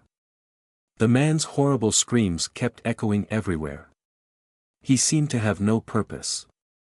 He did not target the male actor, who was frozen at the wall, or the female actor, who had run down the corridor. This ghost acted very curiously like he was looking for something. All the screams talked about pain. What happened to him before he died? After winning the weeping tape, Chingu wanted to hear what the baleful spectre had to say. That was the easiest way to get to know the spectre. Due to a lack of a usable recorder, Chingu had not had the chance to communicate with the tape ghost, and this was technically their first meeting. So painful, the man's voice stopped inside the corridor before slowly moving toward the haunted house's entrance. Did he find something? Chin Ji's eyes suddenly glowed. The tape ghost probably had found the real ghost hiding inside the haunted house. This thought flashed across Chin Ji's mind, and he picked up the recorder and ran out of the room. The actor also heard the sound leaving, so he pulled out his phone and yelled into the chat room, "The ghost is heading your way. Run! Run out from the entrance." The few actors at the front few scenarios had not been so afraid in the beginning, but after hearing the man's urgent screams, they started to panic. They were all workers at the haunted house, so there was no reason for the man to trick his own colleagues. Quick! Run! The thing is coming your way. After he shouted that into the phone, the man ran the other way from the baleful specter. In his hurry, he did not even have the time to see his colleagues reply. What is the point in screaming? Chen-gu chased after the specter, maintaining a distance of 2 to 3 meters. When he passed the cart in front of the nursery, a small girl suddenly ran out of the room that carried the mountain of fake organs. She had just pushed the door open when the baleful specter screamed, so painful. The gut-wrenching scream sounded at the door. The girl looked at the empty corridor before teetering several steps back. She tripped on one of the props and fell into the pile of fake organs. Who's there? Come out. Her small voice was choked with tears. She held her phone and asked for help in the employee chat group, but there was no reply. So painful. So painful. The baleful specter's voice entered the room. The girl could only hear the screams but not see the person, and the makeup on her face was ruined from tears. There was nothing around her. The girl shrunk deeper into the pile of mannequins. She piled the mannequins around her and planned to bury herself deep within the mountain. Chen-gu followed closely behind the specter. When he walked into the door and saw this, he was shocked by what the girl was doing. Chen-gu yanked the girl out from the pile and said, "Inform your people to leave through the entrance." Feeling the temperature from Chen-ji's palm, the girl recovered. She stumbled out of the room. The baleful specter did not give chase after the girl. It roamed the room before entering the autopsy room. Chen-gu was now confident that this ghost was looking for something. There was the sound of gears turning coming from the corridor. The girl had informed the other actors, and they were all leaving. Chen-gu was probably the only living human left inside the haunted house. Let me see what you are exactly looking for. Chen-gu held the ballpoint pen and the tape recorder as he followed the voice to the entrance of Tianting Medical School. In the narrow corridor, a green light continued to flicker. It made the corridor look scarier than it was, and at the end of the corridor, a dried, female body swayed left and right. So painful. The baleful specter's scream stopped beside the female body. Chen-gu walked to mannequin as well. Looking at the mannequin that hung in the middle of the corridor, a twinge of fear curled around his heart. When he entered the haunted house and helped the man inside the box stand up, he had felt something touch the back of his head. When he turned around to look, he had discovered that it was the swaying, female body. Looks like Su Jinjin is hiding inside the female body prop. Staring at the prop that hung at the entrance, Chen-gu felt a chill inside his heart.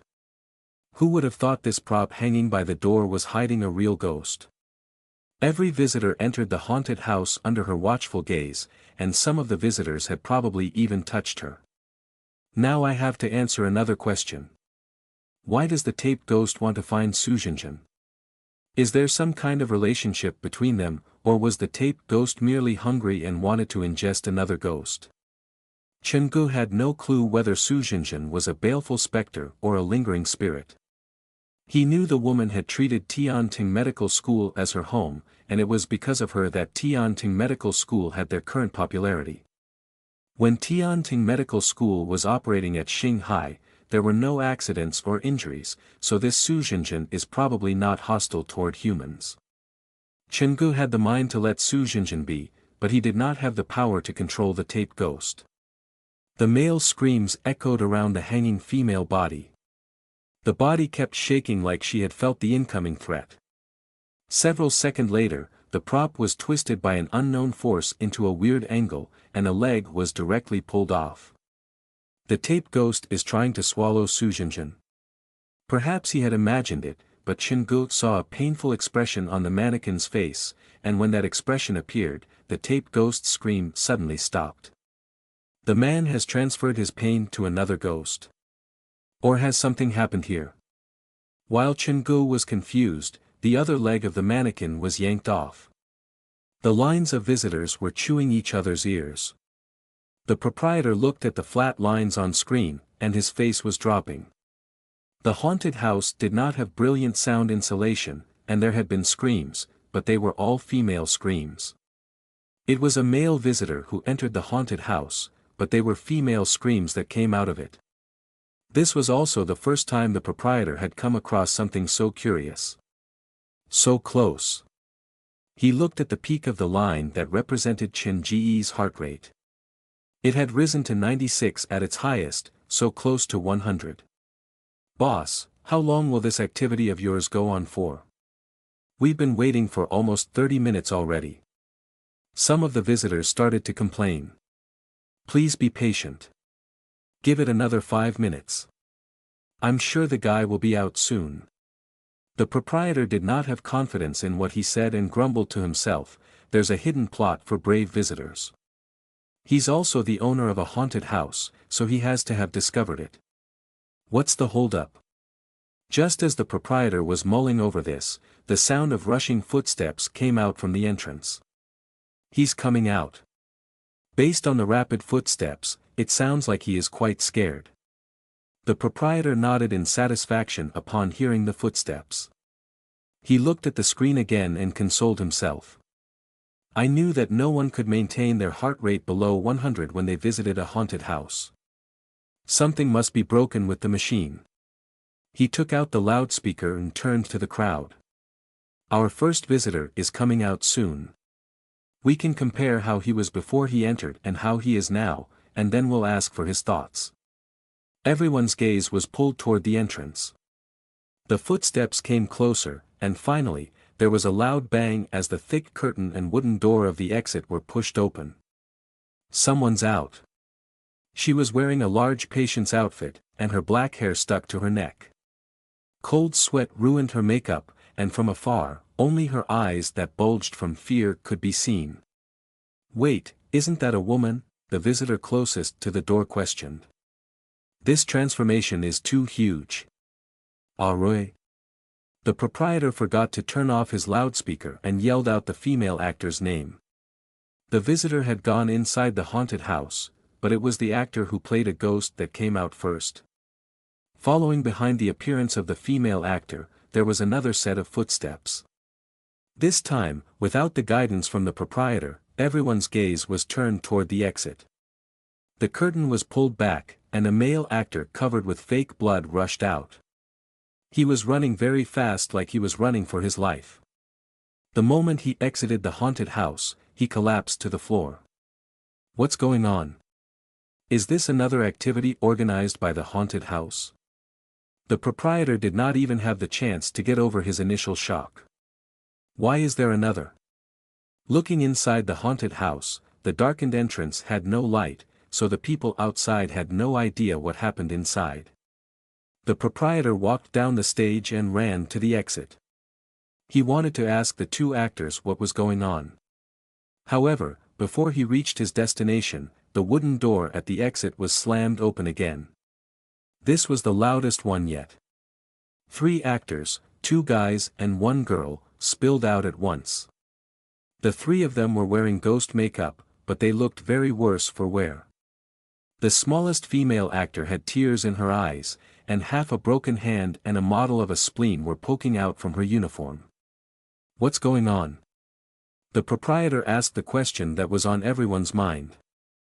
"Boss who, there's a ghost inside." "Really, Su Jinjin has returned." The only one still standing was the security ghost. He ran toward the boss with the walkie-talkie in his hand.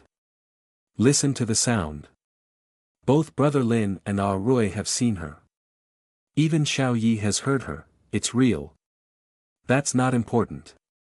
The proprietor pushed the walkie-talkie aside. He looked at his workers who were collapsed on the floor. "All of you are out here, but where is the visitor?" "The visitor?" The security guard turned back to look, and he said uncertainly, "The visitor seems to still be in there." Still inside, the proprietor felt like fainting. He had been in the business for almost a decade, and this was the first time that all of the actors had left the haunted house while the visitor was still inside experiencing his tour. "Wait! All of you are out here, but the visitor is in there alone. Is that because he thinks the real ghost is our actor? That should be it. Xiao Yi said that the visitor has been following the ghost. The proprietor felt like fainting. What kind of monstrosity had he attracted this time? Boss Hu, what should we do now? Call the cops. Call the cops on our opening day? You want us to close down that quickly? The proprietor glared at the security guard. Bring your stuff and come back with me. All of you, get up from the floor. We need to go look for the man. The few actors were forced to stand up. The proprietor in his smart suit, holding the loudspeaker, led the team of ghosts carefully into the haunted house. In the center of the corridor, both of the mannequin's legs had been yanked off. The rope around the mannequin's neck tightened like someone was pulling on her. What is this guy trying to achieve? Ever since he reached the female body, the tape ghost had stopped screaming. The more he thought about it, the more confused Chen Gu felt. The mannequin is the item of possession for Su Jinjin, so the tape ghost is trying to force her out. While he was thinking, the rope around the mannequin's neck snapped. The mannequin fell to the floor, and the head detached from her body and rolled several meters away until it stopped at the corner, her eyes staring at her body. The roughly made mannequin face started to change from struggle to fear, then slowly reverting to normal. The fake lips moved like she was trying to say something. Several seconds later, the screams returned to the corridor, but unlike before, there was now an additional female voice. So painful. So painful. The voice of a male and female surrounded Chen Gu, and the screams greatly unsettled him.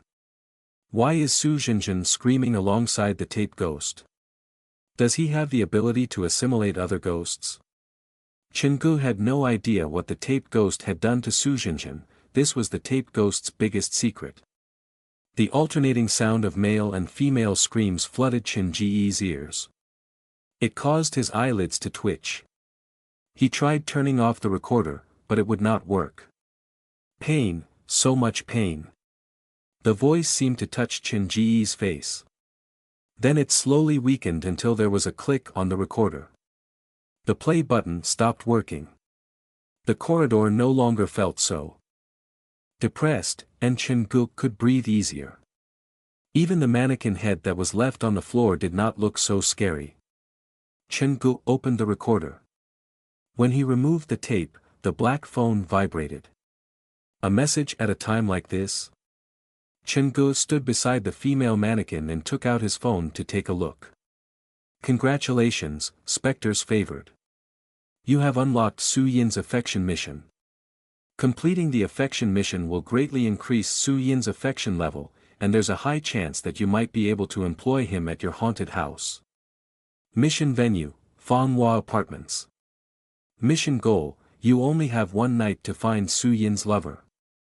Mission hint, honey, white, black, and red, which color do you prefer? The information on screen was only a few lines, but Chen Gu looked through it several times. Fanghua Apartments. Isn't that where Wang Xian is staying?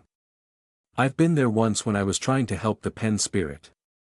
The mission given by the black phone came with a certain danger level. Furthermore, based on what he knew of the tape ghost, something tragic must have happened to him for him to have such a deep level of resentment. Chen Gu did not want to take another mission after just finishing the third sick hall's trial mission, but the reward of employing a ghost at his haunted house was too hard to give up upon. The tape ghost is slightly stronger than the pen spirit.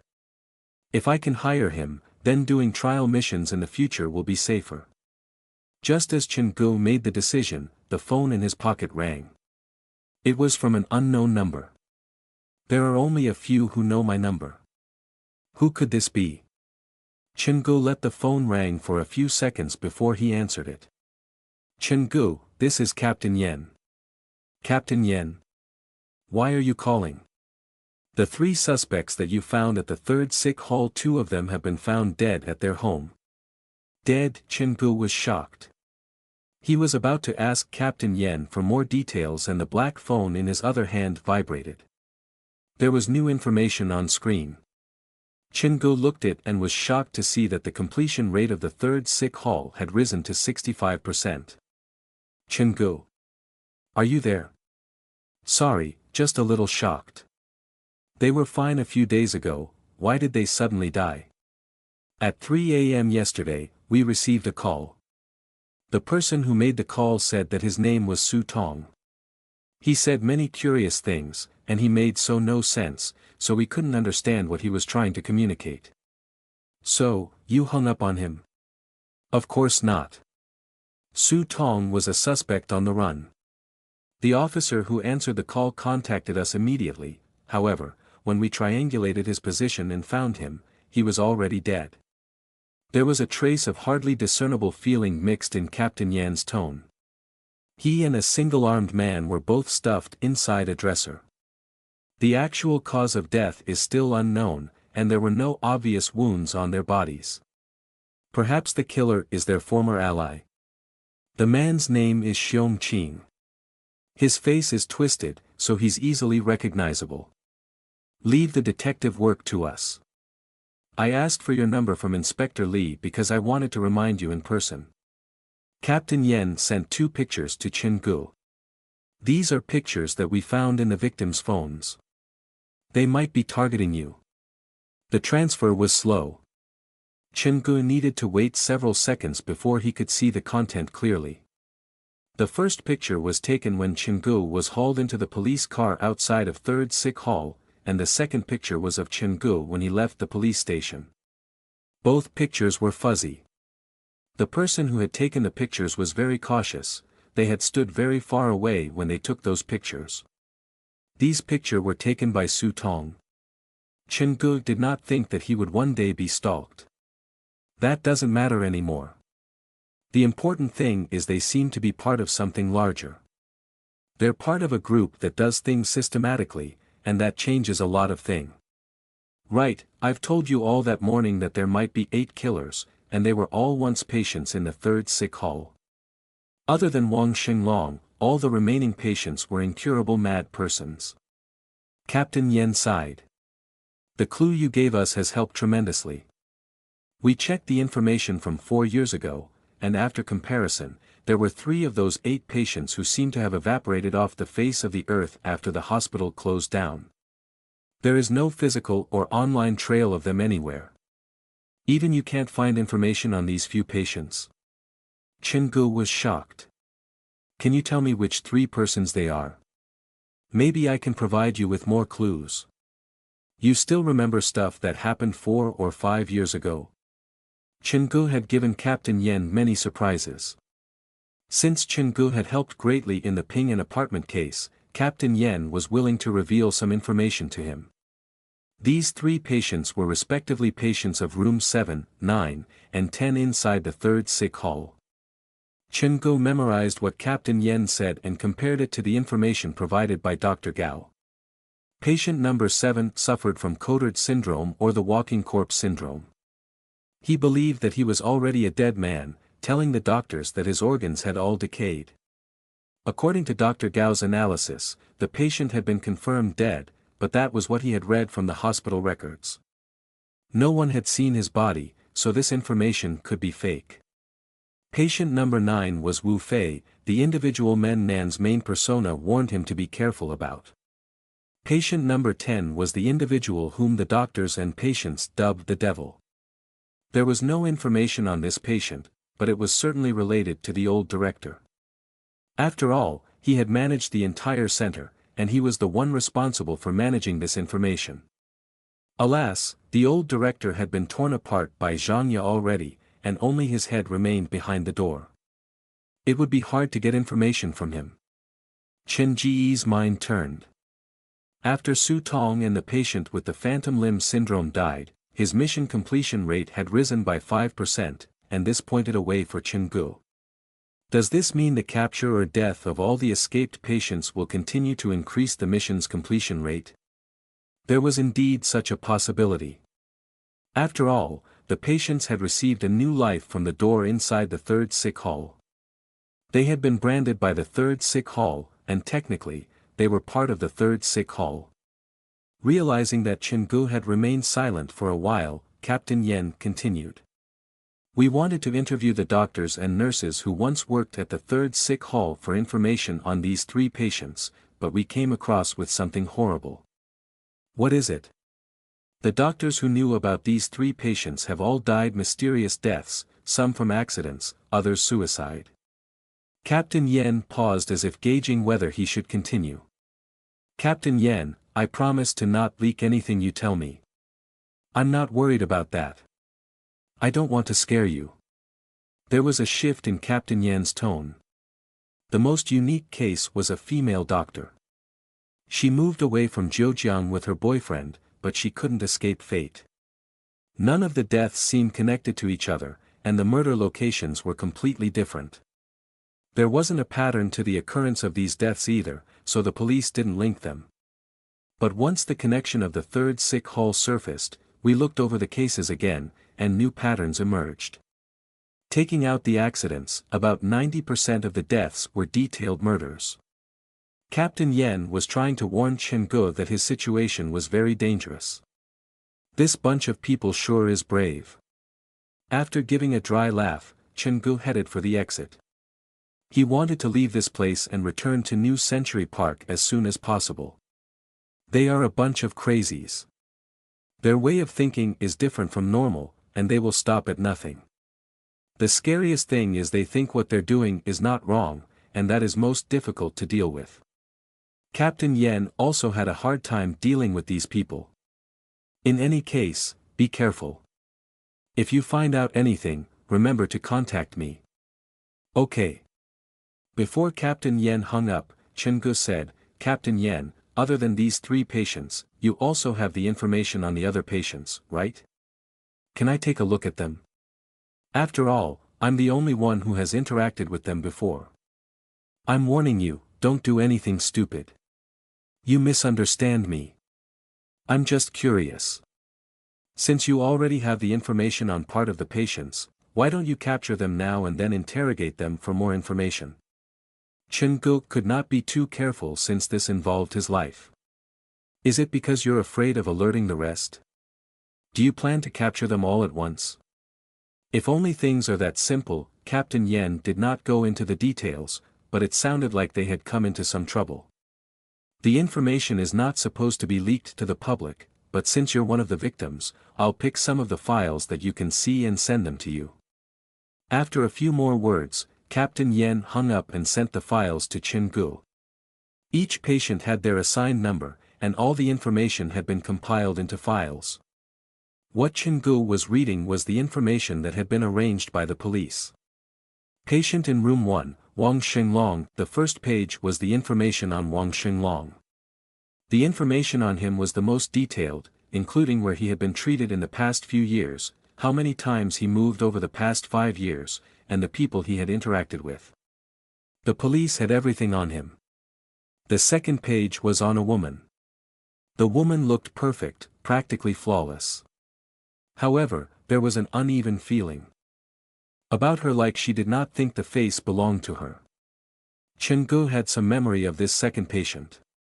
Dr. Gao said that this woman suffered from Dorian Gray syndrome.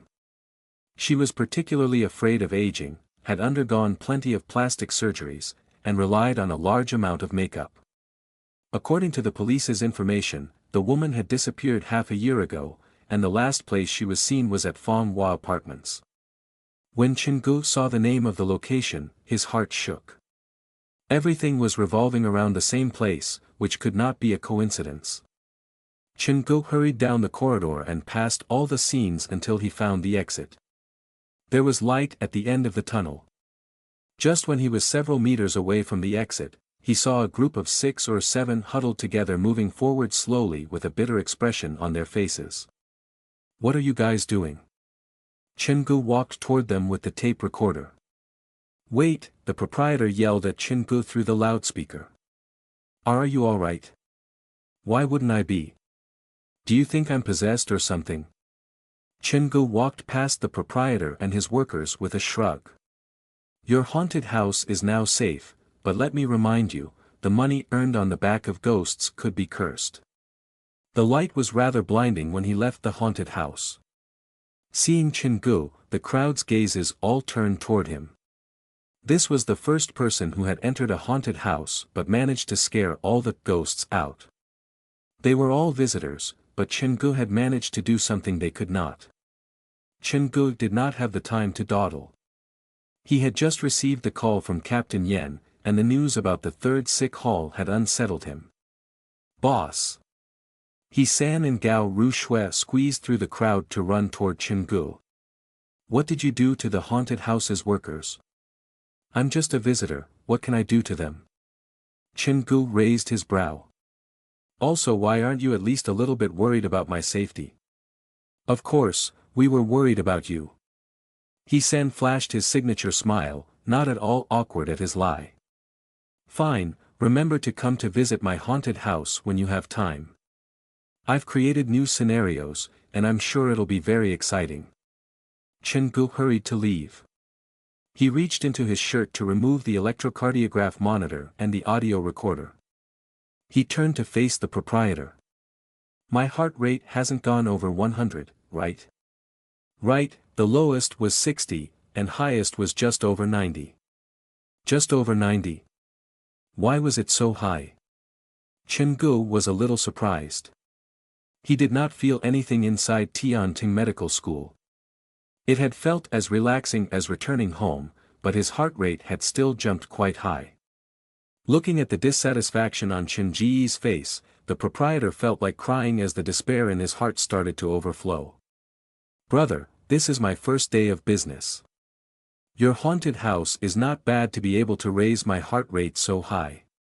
However, compared to the new Century Park's House of Horrors, which you can reach by taking the number 13 bus, it's still quite lacking," Chingu said openly.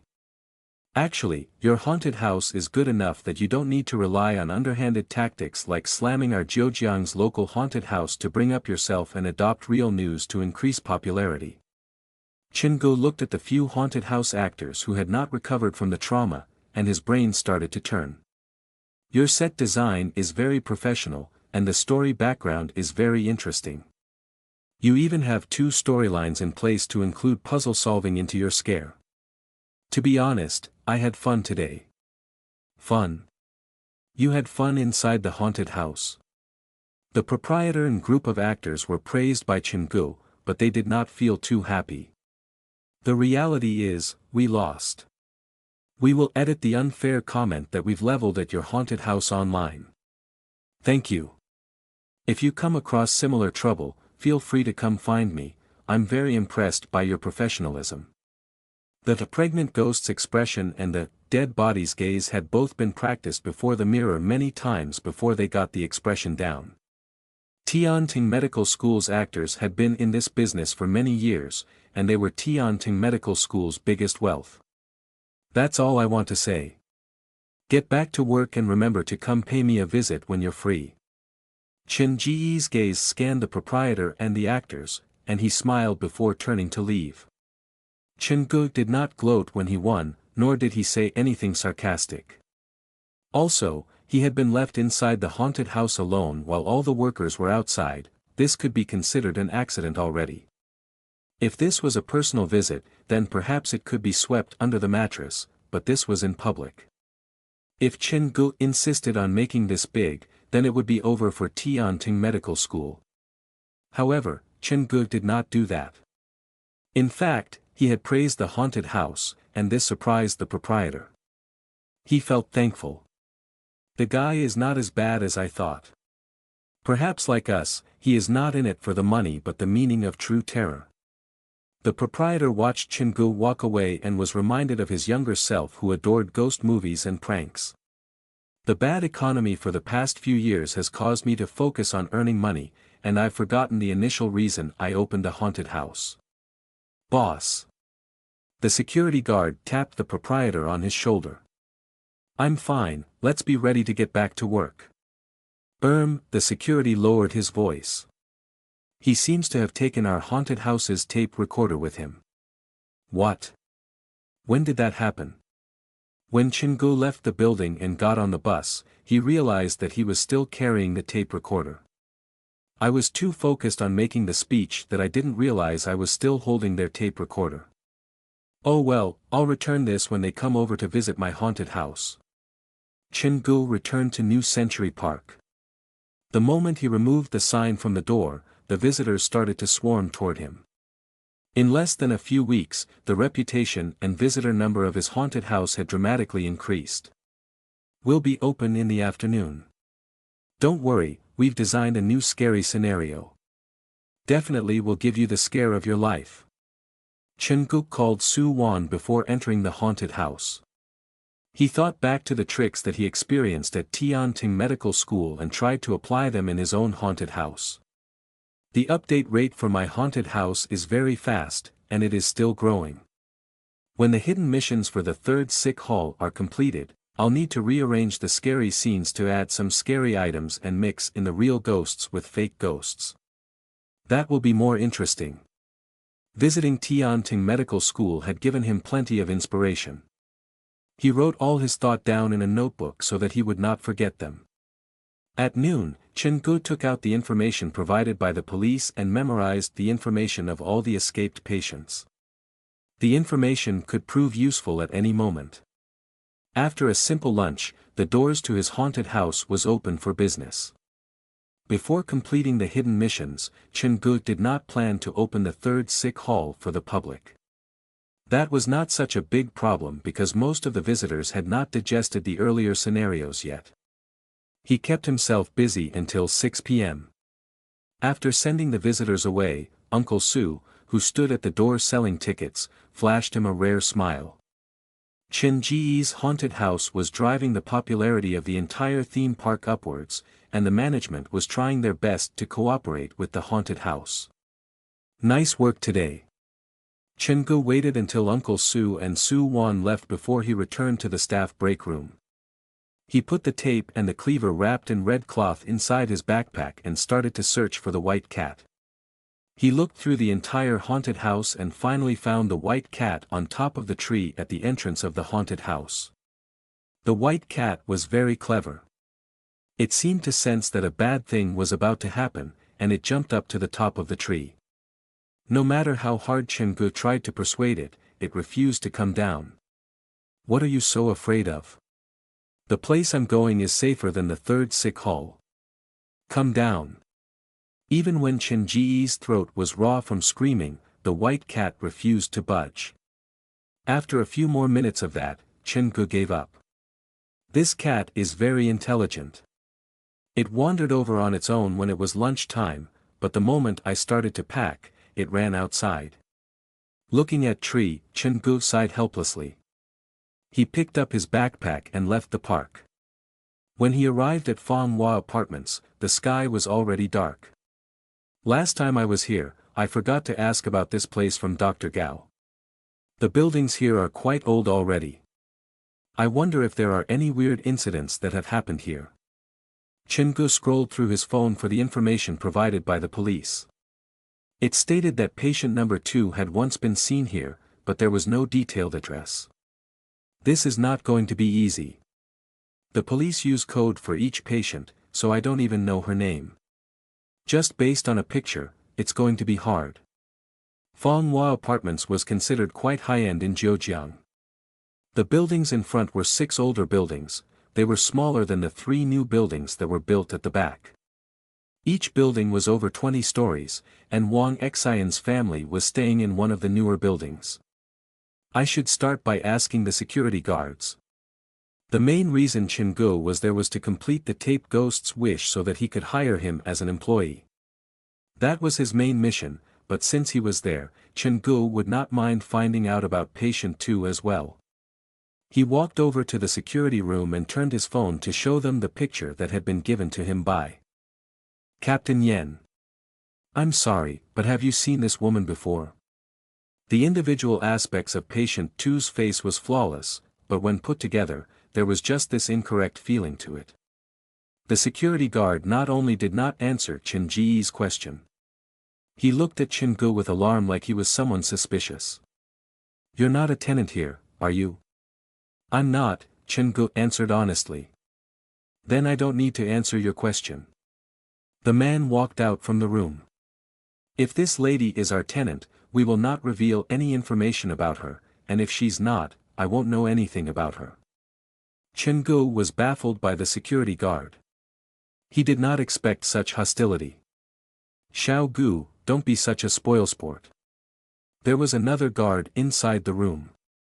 He was much older than the one who talked to Chen-gu. He was about 60 and was just removing his guard outfit to change into his casual clothes. He walked out of the room, chuckling. Forgive him. He was scolded this morning for something that wasn't his fault, and he's not feeling so good. My feeling is perfectly well. Oh Wong, quickly go home. Your family is waiting for you. Leave this to me, the young security guard said impatiently. If I leave this to you, you'll end up getting lectured again tomorrow. You never learn. Would it kill you to be a little nicer to our guests? Oh Wong sighed, shaking his head. How many times have I told you? We're just the security, move your limbs more than your lips. Whether it is right or wrong, it is not our place to judge. It's all right, I quite admire his attitude, straightforward and not pretentious, Chen-gu said. He instinctively felt this young security was quite an interesting character. And how may I refer to you? Gu Feiyu, you can call him Xiao-gu. He's our night guard, very brave, and is a kind person. However, there's no filter on the words that leave his lips. It was obvious that Oh Wong was very protective of Gu Feiyu. Night guard? Do you need to patrol this place at night? Chen Ji's focus was not Gu Feiyu. He slowly moved the topic of conversation away. We have to ensure the safety of our tenants every hour of the day. Oh Wong patted the dust on his trousers. By the way, you're looking for someone, right? Tell me the name, I've been here for a decade already, so I practically know everyone. I don't know her name, but I have her picture. Chen-gu clicked onto the picture and passed his phone to the kind gentleman. It'll be easier with a picture. Oh Wong accepted the phone and lowered his head to look. When his eyes fell on the screen, the blood drained from his face, and Chen Ji's phone almost fell from his fingers. You know her. Chen-gu moved one step forward. Oh Wong pushed the phone back to Chen-gu like it was some kind of dangerous object. This woman is very important. She's involved in many cases. Chen-gu was considering flashing Captain Yan's name. This woman again. The police already asked about her yesterday. Gu Feiyu was a straight shooter. Then what did you tell the police? Chen-gu was even more intrigued. Oh Wong reached out to stop Gu Feiyu. With a complicated gaze, he said, this woman is mad. That's what I told the police yesterday. Mad? Chen-gu stood before Oh Wong. Your reaction was not exactly subtle earlier, so it looks like you have a deep impression of this woman. It's nothing. Oh Wong was more experienced in dealing with people, and he only revealed half of the information. The woman in the picture has the surname Bai, but I suspect that is fake. The woman in the picture is totally different from what she looks like in person. There was a trace of fear at the bottom of Oh Wong's eyes. The reason I remember her so clearly is because 2 or 3 years ago, when she first moved into Fong Hua Apartments, her neighbors kept complaining about her, saying there was a weird smell coming from her room, and there would be intense arguments at night. That's all. That doesn't make her mad, does it? Chen-gu was arranging the information internally. The woman had moved out from the 3rd sick hall 4 years ago. She moved to Fong Hua Apartments 3 years ago and disappeared from this place 2 years ago. 2 to 3 months after that, there came this rumor that her building was haunted. Someone said that there would be a white shadow in the corridor at midnight. Some tenants even said that they heard scratching outside their doors at midnight and a soft woman's voice asking, "Is anyone home? If no one's home, I'm coming in." This was worse than a prank, so the security team was tasked with standing guard in her building. But weirdly enough, whenever we were on duty, the white shadow and the woman's voice would not appear. It was like she was playing hide and seek with us. We are not made of steel. After we kept up the stakeout for 2 weeks, many gave up. For the whole month after that, both the white shadow and the woman's voice didn't appear, and we thought things were over. However, we still ordered 2 security guards to patrol the building every night. On the second month, our colleague who was supposed to patrol the building with me took an emergency leave, and I didn't dare patrol the place alone. Unfortunately, I received a call from one of the tenants saying that the voice had returned. I grabbed my baton and took the elevator to that tenant's floor. The moment the door opened, I saw, not far away, a white shadow lying against one of the doors, its lips mumbling, "Is anyone home? If no one's home, I'm coming in." The wrinkles on Oh Wong's face was squeezed together.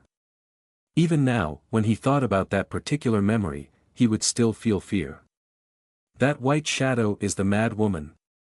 Chen-gu could imagine how Oh Wong must have felt then. Oh Wong nodded, and he regained his senses after some time. When the elevator opened, I was given the fright of my life, my mind went blank. And then? Did the white shadow attack you? She ran right away when she saw me, and even now, I cannot understand how she made no noise when she ran. Oh Wong's gaze kept wandering to Chen Ji's phone. This was a memory that he refused to remember. Were you so anxious at the time that you didn't notice the footsteps? Even someone running barefooted would create some noise. Chen-gu was afraid of heightening the trauma for Oh Wong, so he did not say the real speculation he was thinking. Perhaps this was a mystery that Oh Wong had not solved. The white shadow turned and ran when she saw me. Looking at her retreat, I stopped being so afraid and chased after her. We ran for some time, and I saw her run into the woman's house. When I arrived, the woman's door was locked. The tenant who was harassed called the police. When the police arrived to pry the door open, we realized the room was empty. The police came to ask me questions, but I had many questions myself. Between White Shadow entering the woman's room and the police arriving, I had stayed outside, and no one had left. The woman came back the next day. She told the police that she had stayed at a friend's place and wasn't home the previous night.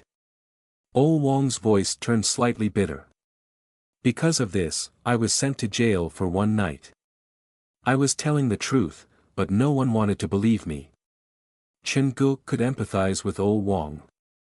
A normal person would be flustered if they ran into something like this. In fact, he had acted similarly when this happened to him for the first time, but he had slowly gotten used to it. Did you manage to catch the white shadow's face? Did she have any unique features on her body? Oh Wong was Chen Ji's opening. He had already gotten a lead when he just arrived at Fanghua Apartments. He was quite lucky. I was scared out of my mind. Do you think I would pay attention to her looks? Oh Wong's wrinkled scrunched up, and he suddenly looked older. Fanghua Apartments is considered a well-off residential area in Zhejiang. Your surveillance never once captured the white shadow on film. Chen-gu wanted to take a look at the videos, perhaps he might come up with something.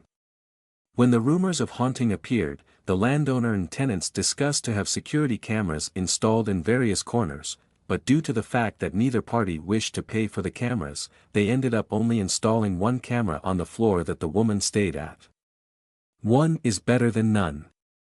Did this camera capture anything? Chen-gu was more and more curious. Perhaps due to a technical issue or something else, this camera goes offline every midnight and recovers on its own 10 minutes later. Until now, no one can explain why. Oh Wong looked at his phone. Everything I've told you is the truth, and that was what I told the police when they came yesterday. It's getting late, so I should be going. It was obvious that Oh Wong was getting away. He did not want to continue this conversation. 1 minute, can you tell me the room number that the woman once stayed in? Chen-gu blocked Oh Wong. I'm really not kidding with you, I don't even dare patrol that floor to this day. The other tenants on that floor have basically all moved out already, Oh Wong told Chen-gu. The police came yesterday, so before they come up with a result, you'd better stay put. Then he walked out from the room, but his gait was rather unnatural. When he almost reached the door, Oh Wong waved for Xiao Gu's attention. After he whispered something into Gu Feiyu's ears, Oh Wong finally left. I know, don't worry. After sending Oh Wong away, Gu Feiyu returned to the room. He saw Chen Gu still standing there and rolled his eyes. Our captain has said that we're not allowed to let any suspicious characters enter the premises. Do I look like someone suspicious? Chen Gu leaned toward the window of the room. Do you think what Oh Wong said is real? No clue, I'm new here, Gu Feiyu answered honestly. Talking with him was easier than talking to Oh Wong. You're new. Chen Ji's eyes darted about. They hired you to take up the role of a night patrol, but did they tell you why the previous one left? Do you think it's related to the haunting?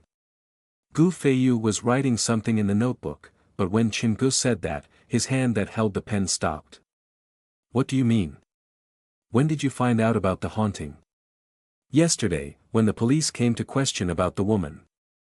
I was standing beside Oh Wong when he told them the story. Sounds like they tricked you into this job. The management sure is awful. You're the only night patrol. Are they that unafraid of accident? Chen Gu was the kind who would lend his aid when he saw injustice in this world. How about this? I won't ask you to bend your rules, but here is my phone number. If anything weird happens tonight while you're on patrol, please call me. I will try my best to cooperate with you, and so I hope you won't reject my kindness. Kindness? Where? I can't see it. After a few more exchanges, Gu Feiyu finally agreed to exchange phone numbers with Chen Gu. Remember to call me if you come across any danger tonight. After that, Chen Gu took a detour to the back door of Fan Hua Apartments and walked through it like he belonged there. The old security guard definitely wouldn't tell me about the woman's address. Looks like I'll need to trouble Wang Xian's mother. Chen Gu walked to the 3 new buildings. He did not notice it when he first arrived, but this time, he made a new discovery. The 3 buildings formed the shape of the character, similar to the 3 buildings at the Zhejiang 3rd Psychological Convalescence Center. Chen Gu walked to the 3rd building. He was not doing that on purpose, but that was where Wang Xian's family stayed at. 3rd building 14th floor. Night had arrived. Chen Gu stepped into the building, and for some reason, he felt the temperature inside was lower than outside. The hall was empty. Chen Gu stood beside the elevator and saw the number dancing up and down. There were 23 floors to the building, but there were 24 numbers above the elevator. Chen Gu did not quite understand what the extra number meant. When the number went to 13, it stopped for 10 seconds. Then, it continued to move, meaning that someone had stepped into the elevator at floor 13. Not long after that, the door opened, and a woman in red high heels walked out. She was very fashionable and tall. Like a celebrity, she was wearing a mask and a cap.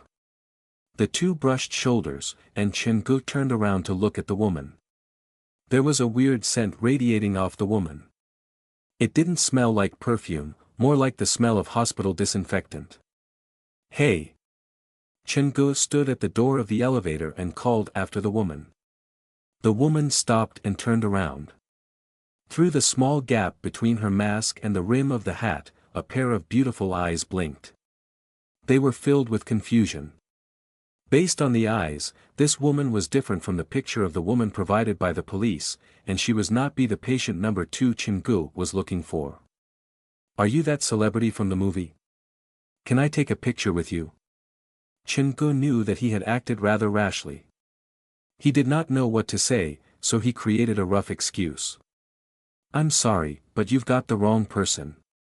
The woman's voice was soft like she was sick or something. Then, she turned to walk away. Thinking of Chen Gu as some sort of bad guy, she practically jogged away. She's different from the picture, but patient number 2 suffers from Dorian Gray syndrome. She has undergone plenty of plastic surgery, so looks cannot be my basis of comparison. With technology nowadays, changing a new face was not difficult. Just in case, Chen-gu grabbed his backpack and ran after the woman. Running out of the third building, Chen-gu followed the woman to the underground car park. Chen-gu wandered about the place but realized the woman had disappeared. Where did she go? There were cameras inside the parking lot, and afraid of being misunderstood by security, Chen-gu gave up on the woman and returned to the third building.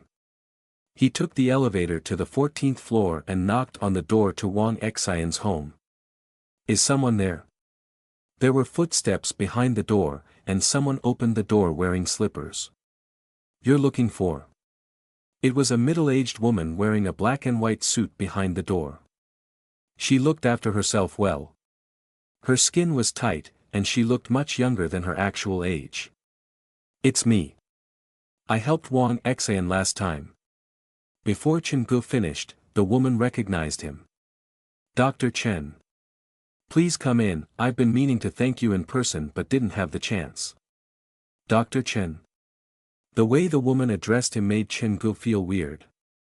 Even though this was the first time he had been thusly addressed, it felt weirdly familiar. I'm not a professional doctor. To me, you're the best doctor because you saved Wang Xian's life. Don't be so humble, I've heard so many good things about you from Dr. Gao. Please come in. The woman practically pulled Chen-gu into the room. Sorry to disturb you. I came to visit today mainly to check up on Wang Xian and to ask you some questions. There are apples and bananas on the coffee table. Take a seat while I go brew a pot of tea. There's no need to trouble yourself. Chen-gu sat on the sofa. Visiting Wang Xian was just an excuse. The main reason Chen-gu was there was to find patient number 2 and complete the Tape Ghost's affection mission. Of course, he would not tell Wang Xian's mother that. Maintaining an image was important. When Chen-gu was talking to the woman, the bedroom door opened, and a thin girl walked out. They had not seen each other for a few days, but Wang Xian already looked much better compared to before. She would not have been able to leave her room before this, but now she walked out to meet him voluntarily. She had opened her heart before Chen-gu. When the girl hugged the pen spirit's pen and cried, the words that she said were still fresh in Chen-ji's mind. Chen-gu was genuinely happy seeing the positive changes in Wang Xian. Wang Xian sat down across from Chen-gu. She did not seem like she had gotten used to conversing with people, and her voice was very low. Chen-gu had learned many things from Dr. Gao, including how to talk to patients. He did not interrupt Wang Xian but listened patiently and put himself in Wang Xian's shoes. Slowly but surely, a smile blossomed on the girl's face. After the issue in her heart had been solved, the girl was also trying to interact with the outside world. After Wang Xian left, the woman came out with the tea. There are many things kept inside the child's heart, but she never tells us anything. It is because you're here that she can smile so happily. Chen-gu accepted the cup but did not drink it.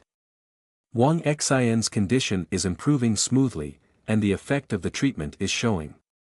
He looked at the time and said, "Actually, I'm here because I have a question for you."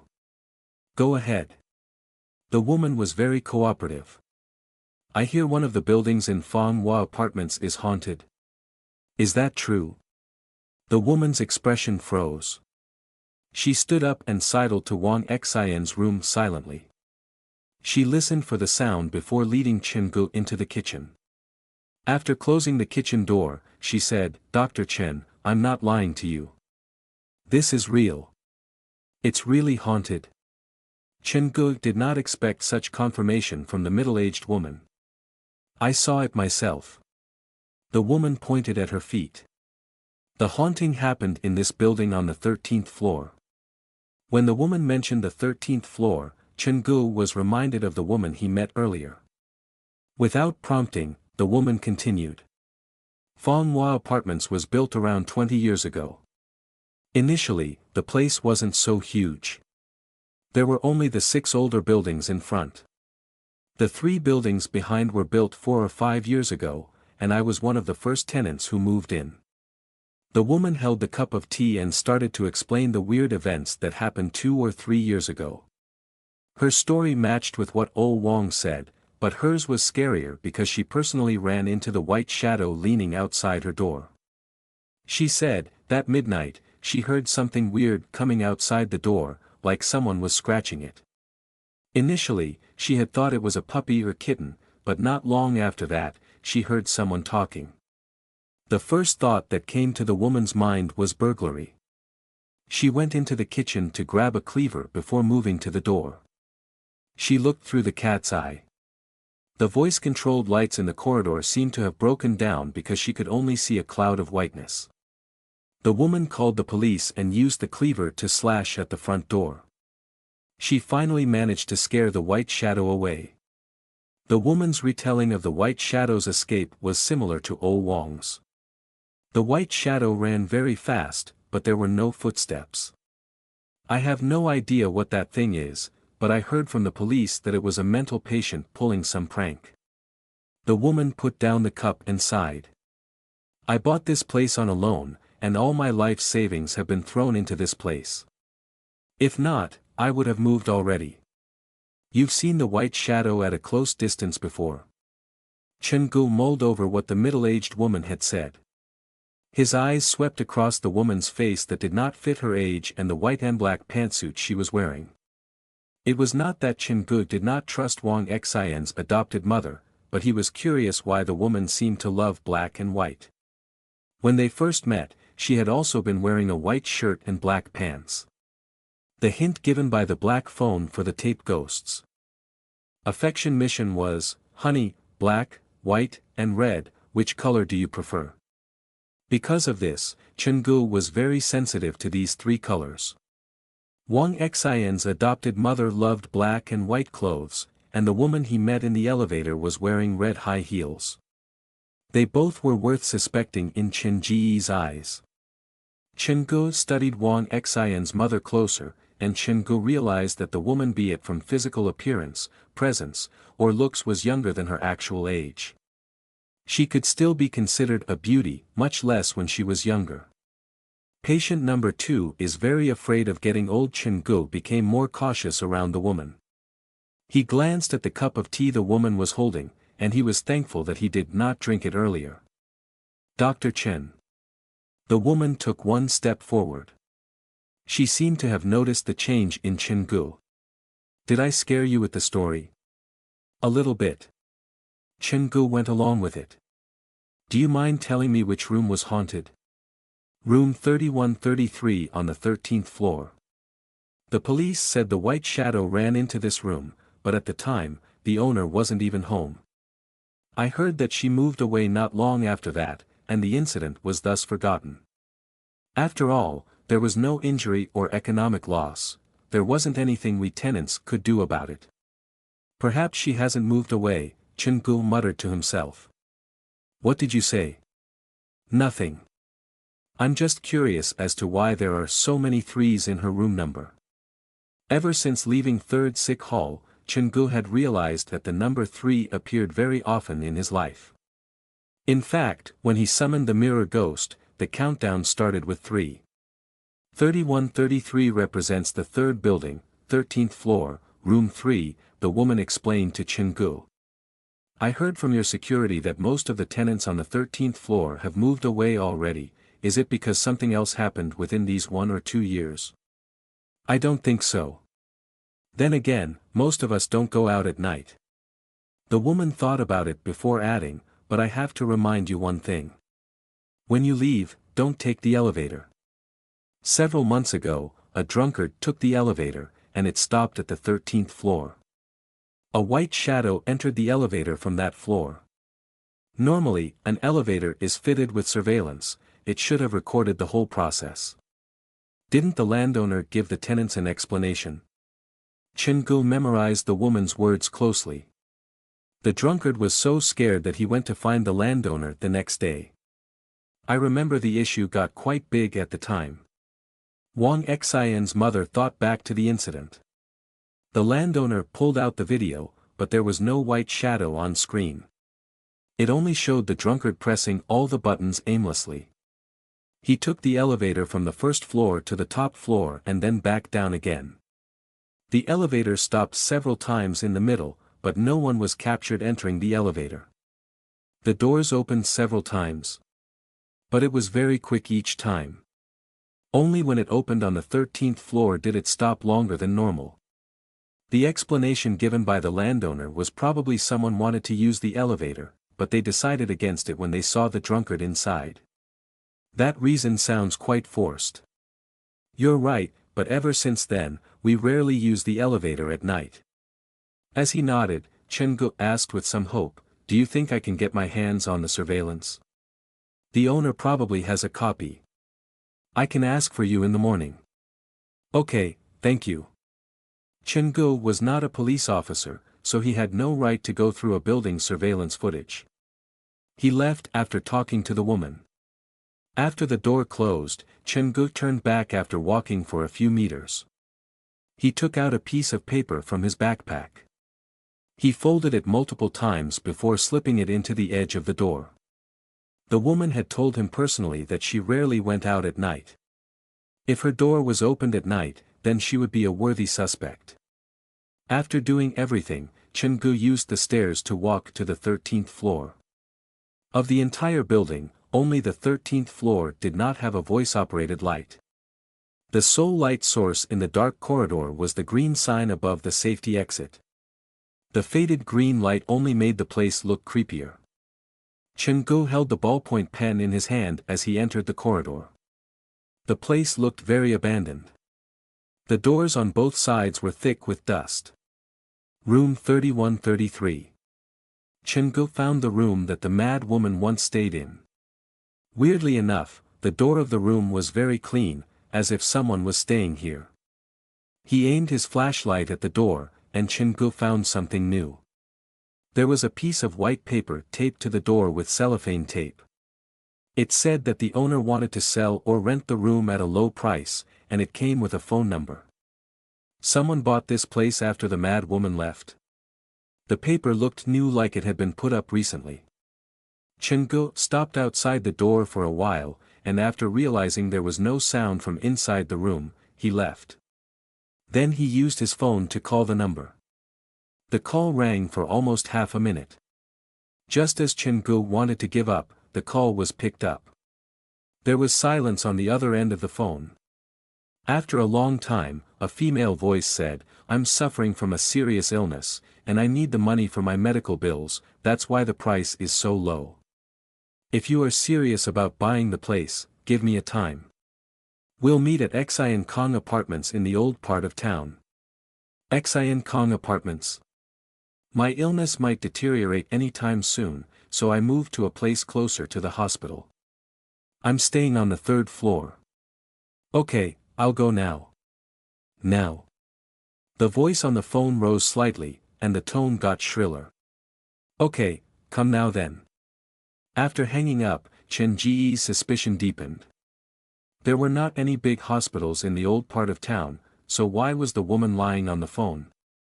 After leaving the 3rd building, Chen-gu felt lighter in person. He called a taxi to get to Xian Kong apartment. Chen-gu ran to the 3rd floor and called the person again. I'm here. There are 3 rooms on the 3rd floor, which one are you in? Wait a minute. After the phone hung up, the door on his left-hand side opened. Come in, the room is a bit messy, but I'm not in the mood to clean up. When Chen-gu pushed the door open and saw the woman, his heart squeezed. The woman had no hair or brows. Her face was a swathe of white, and that looked quite scary. Quickly close the door. The woman quickly rushed into the room as if she knew how scary she looked. Okay. Chen-gu did not close the door completely but left a small sliver open. Before he got deeper into the house, he was already considering his exit options. Chen-gu stood in the middle of the living room and looked around. The woman sat on the bedside and pulled over a thin blanket to cover her body. Don't mind the mess, just sit anywhere you want. The place could not be considered messy, but it was littered with many pill bottles. Chen-gu picked up a random one, and it was labeled with terms that he could barely understand. Don't touch my stuff, the woman urged. She looked at Chingu with eyes filled with uncertainty. What is inside your backpack? It doesn't seem like you're here to buy any real estate. The bag might be old, but all my life savings are inside it. Chingu gave a random excuse. Your apartment's location is nice, but can you nudge the price further? The apartment is huge. If not for the fact that I'm in need of money, I wouldn't be selling the place. The woman's skin was unnaturally white, and it was weirding Chingu out. If you don't mind me asking, what kind of illness are you suffering from that you need to sell your home to make money? Chingu was not there to buy the apartment, he was there to find out more information. Cancer. The woman pointed at his face. Long-term chemotherapy makes me lose all my hair and brows. I'm sorry. Because that was the logical thing to say. Now, I just want to live as many days as I can. There's nothing else that I can ask for. The woman was selling her home to extend her life. It sounded logical on the surface, but upon closer inspection, the story was flawed. Let's talk about the price. The woman had taken a huge step back. The price she had given was 30% lower than the market price for a similar apartment. If you agree, we can sign the documents tomorrow. It's not that I want to take advantage of you, but the price is still quite high. Chingu pretended to be a shrewd homebuyer. A price like this is still high. I pity your condition, but before I came here, I asked around. The place that you're selling was haunted several years ago, and that is why it hasn't been sold until now. Chingu patted his backpack. I admit that I have a bigger heart than most, but honestly, I don't have that much capital, and that's why I'm reaching out to you. The woman knew her tail was caught, so she asked, then how much you're preparing to pay? 1/10 the market price, I only have that much. 1/10, the woman scoffed. And you said you're not trying to take advantage of me? After all, the place is haunted. If not for the lack of money, I wouldn't buy a haunted apartment. Chingu had completely morphed into his character. Hesitation appeared in his eyes like he found pity for the woman's condition. How about we both take a step back? I know you're selling this house to pay your medical bill, so I can borrow some loan from family and friends, but your asking price is still too high. Perhaps the woman was feeling the pressure since the place had been vacated for a long time. She was silent before saying, 1/10 is too low. My bottom line is half the market price. If you want, I can have the lawyer draft up the document tomorrow. If you don't want it, then leave. Half, Chingu lowered his head like he was contemplating. Don't listen to those rumors. None of the tenants have been injured before, so how could there be a haunting? The woman lay down on the bed. She noticed that Chinji's stance was loosening, so she started to persuade Chingu. Don't try to lie to me. Your security guard told me that he personally saw a white shadow enter your home several years ago, and his story was corroborated by the police. You weren't home that night, so you might not know these things. Chingu followed the woman's thread of conversation, picking for information that he wanted to know. How can I not know about things at my own home? The woman sighed. There was a conflict in her eyes. Actually, I did not want to tell you in case it scared you, but that white shadow wasn't a ghost. Not a ghost. Chinji's heart rose. Things might advance further than he thought. Yes, the white shadow is my sister. She was a mental patient who was just taken out from the mental hospital. The woman's face scrunched up in pain, and she coughed violently for several minutes. My sister did something wrong when she was small, and her illness was discovered then. After that, she was sent to the mental hospital and only came out 4 or 5 years ago. Something wrong? Was it anything serious?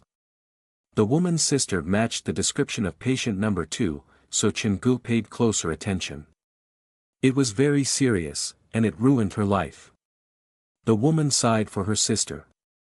My sister's condition is very unique. She was a patient that needed to be quarantined because she could pose a danger to the public. If she was discovered by the police, they might have pulled her away from me and locked her up in another mental hospital. So, you have harboring her inside your home? After 10 years of treatment, her condition has gotten a lot better. There was a shift in the woman's tone, like she had faith in what she said. How many decades are there in a person's life? She has suffered too much in her early life, and it's only fair that she has the chance to enjoy a normal life now. Chungu felt like there was something wrong with the woman's words. So, you hid your sister inside your own home, but you didn't expect that she would go out to haunt other tenants? That was the truth behind the haunting? Yes, the haunting was merely their imagination. Then, what happened to your sister? You're so sick now, shouldn't she come take care of you? I also have no idea where she has disappeared to. Since that night, I have not seen her again. The woman appeared rather helpless. She's my only family, and occasionally, I return to Fanghua Apartments, hoping to run into her. I understand your pain. If no one comes to buy the place, can you please help me reserve the place first? I'll go ask for a loan tomorrow, Chungu said sincerely, but what he did was to try to stabilize the woman first.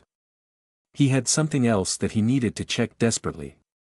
Okay, then I'll see you tomorrow. The woman ended the conversation.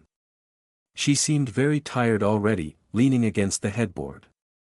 See you tomorrow. He picked up his backpack and left. When the door closed, the expression of the people inside and outside the door changed.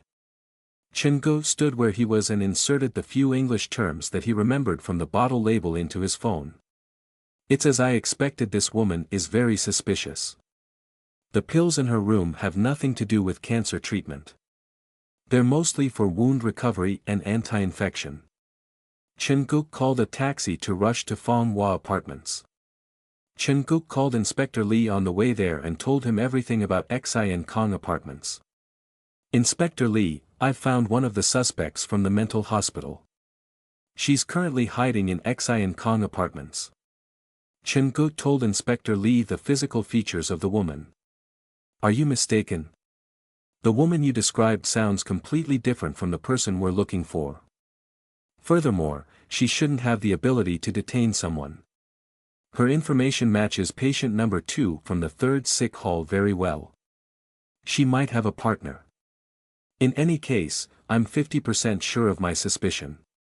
Chungu was afraid that the driver might overhear him and arouse unnecessary misunderstanding, so he kept his voice low.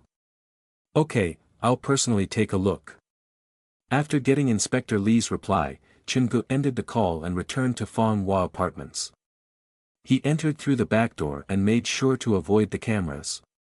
The drunkard in the elevator saw the white shadow several months ago, and it ran without sound.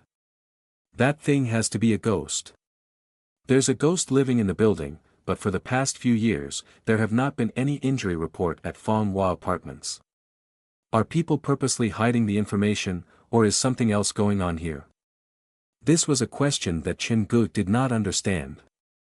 However, due to the warning from Wang Xian's mother, he did not dare take the elevator. After a few more turns, Chungu returned to the 13th floor.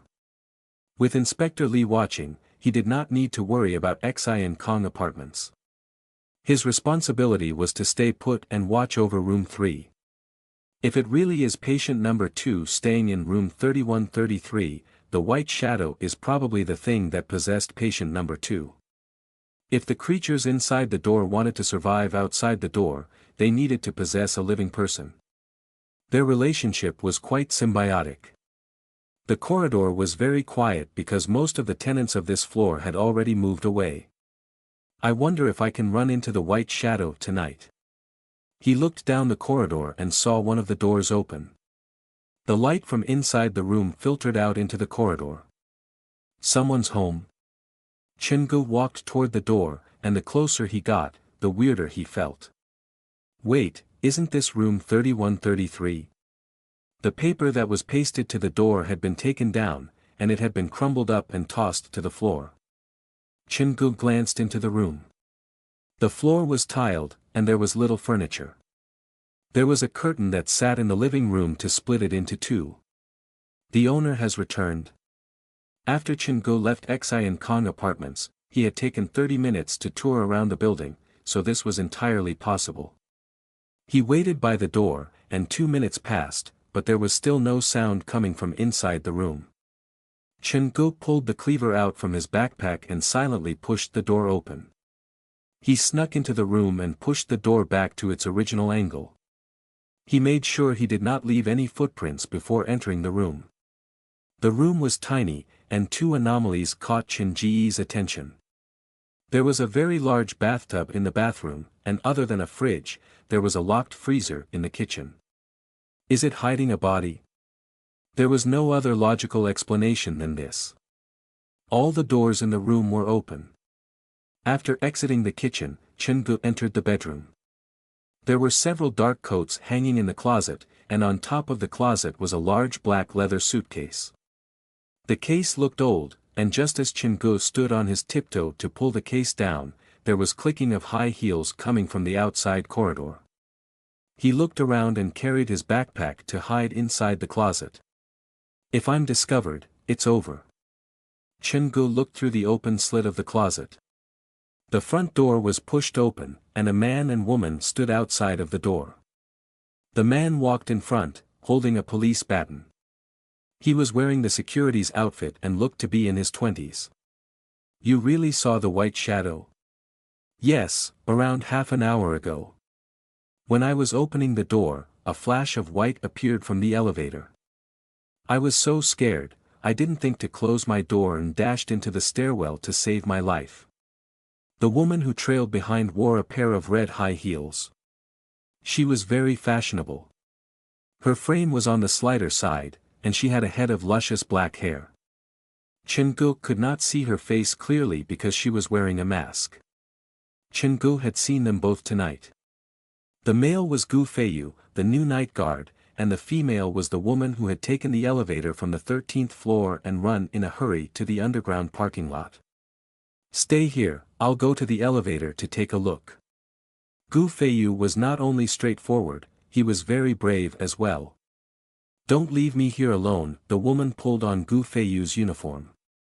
I won't go too far. Gu Feiyu did not care about the woman's feelings. He grabbed his baton and flashlight as he ran to the elevator. He inspected the corners seriously but did not find any trace of the white shadow. Did you see wrongly? Impossible. The woman's voice was trembling. Do you think that thing has entered my home? She stood behind Gu Feiyu, watching her own home, but did not dare step forward. According to the captain, this place is haunted. If you're that afraid, you should consider moving out, Gu Feiyu said what was on his mind without filter. The earlier tenant was a mad woman, so you might have been cheated when you bought this place. It wasn't me who bought this place. The mad woman you mentioned is my big sister. After her disappearance, this apartment got transferred to my name. When the woman mentioned her sister, her expression fell. All of you say that she's mad, but she's the person who treated me with the most kindness in this world. The woman walked into the room. The sound her high heels made against the tiles was very crisp. Don't just stand out there. If you keep the door open, something might slip in. It's okay. I still need to return to my patrol. Please come in and help me find the white shadow. You can leave after we make sure it's not here. The woman dragged Gu Feiyu into the room and closed the front door. Okay. Gu Feiyu walked through the living room to the balcony while the woman turned into the bedroom. Chen-go held his breath as the woman got near. If she opened the closet door now, she would get a surprise that she would never forget. After closing the bedroom door, the woman walked to the makeup table and removed her mask in front of the mirror. She pulled out many cans and bottles from the drawer and started to touch up her makeup. When she was done, she slipped a small plastic canister into her pocket and left. I've checked the bedroom, the white shadow is not in there. When the woman turned, Chen-go caught a glimpse of her face. Her skin was pale, and she looked very familiar.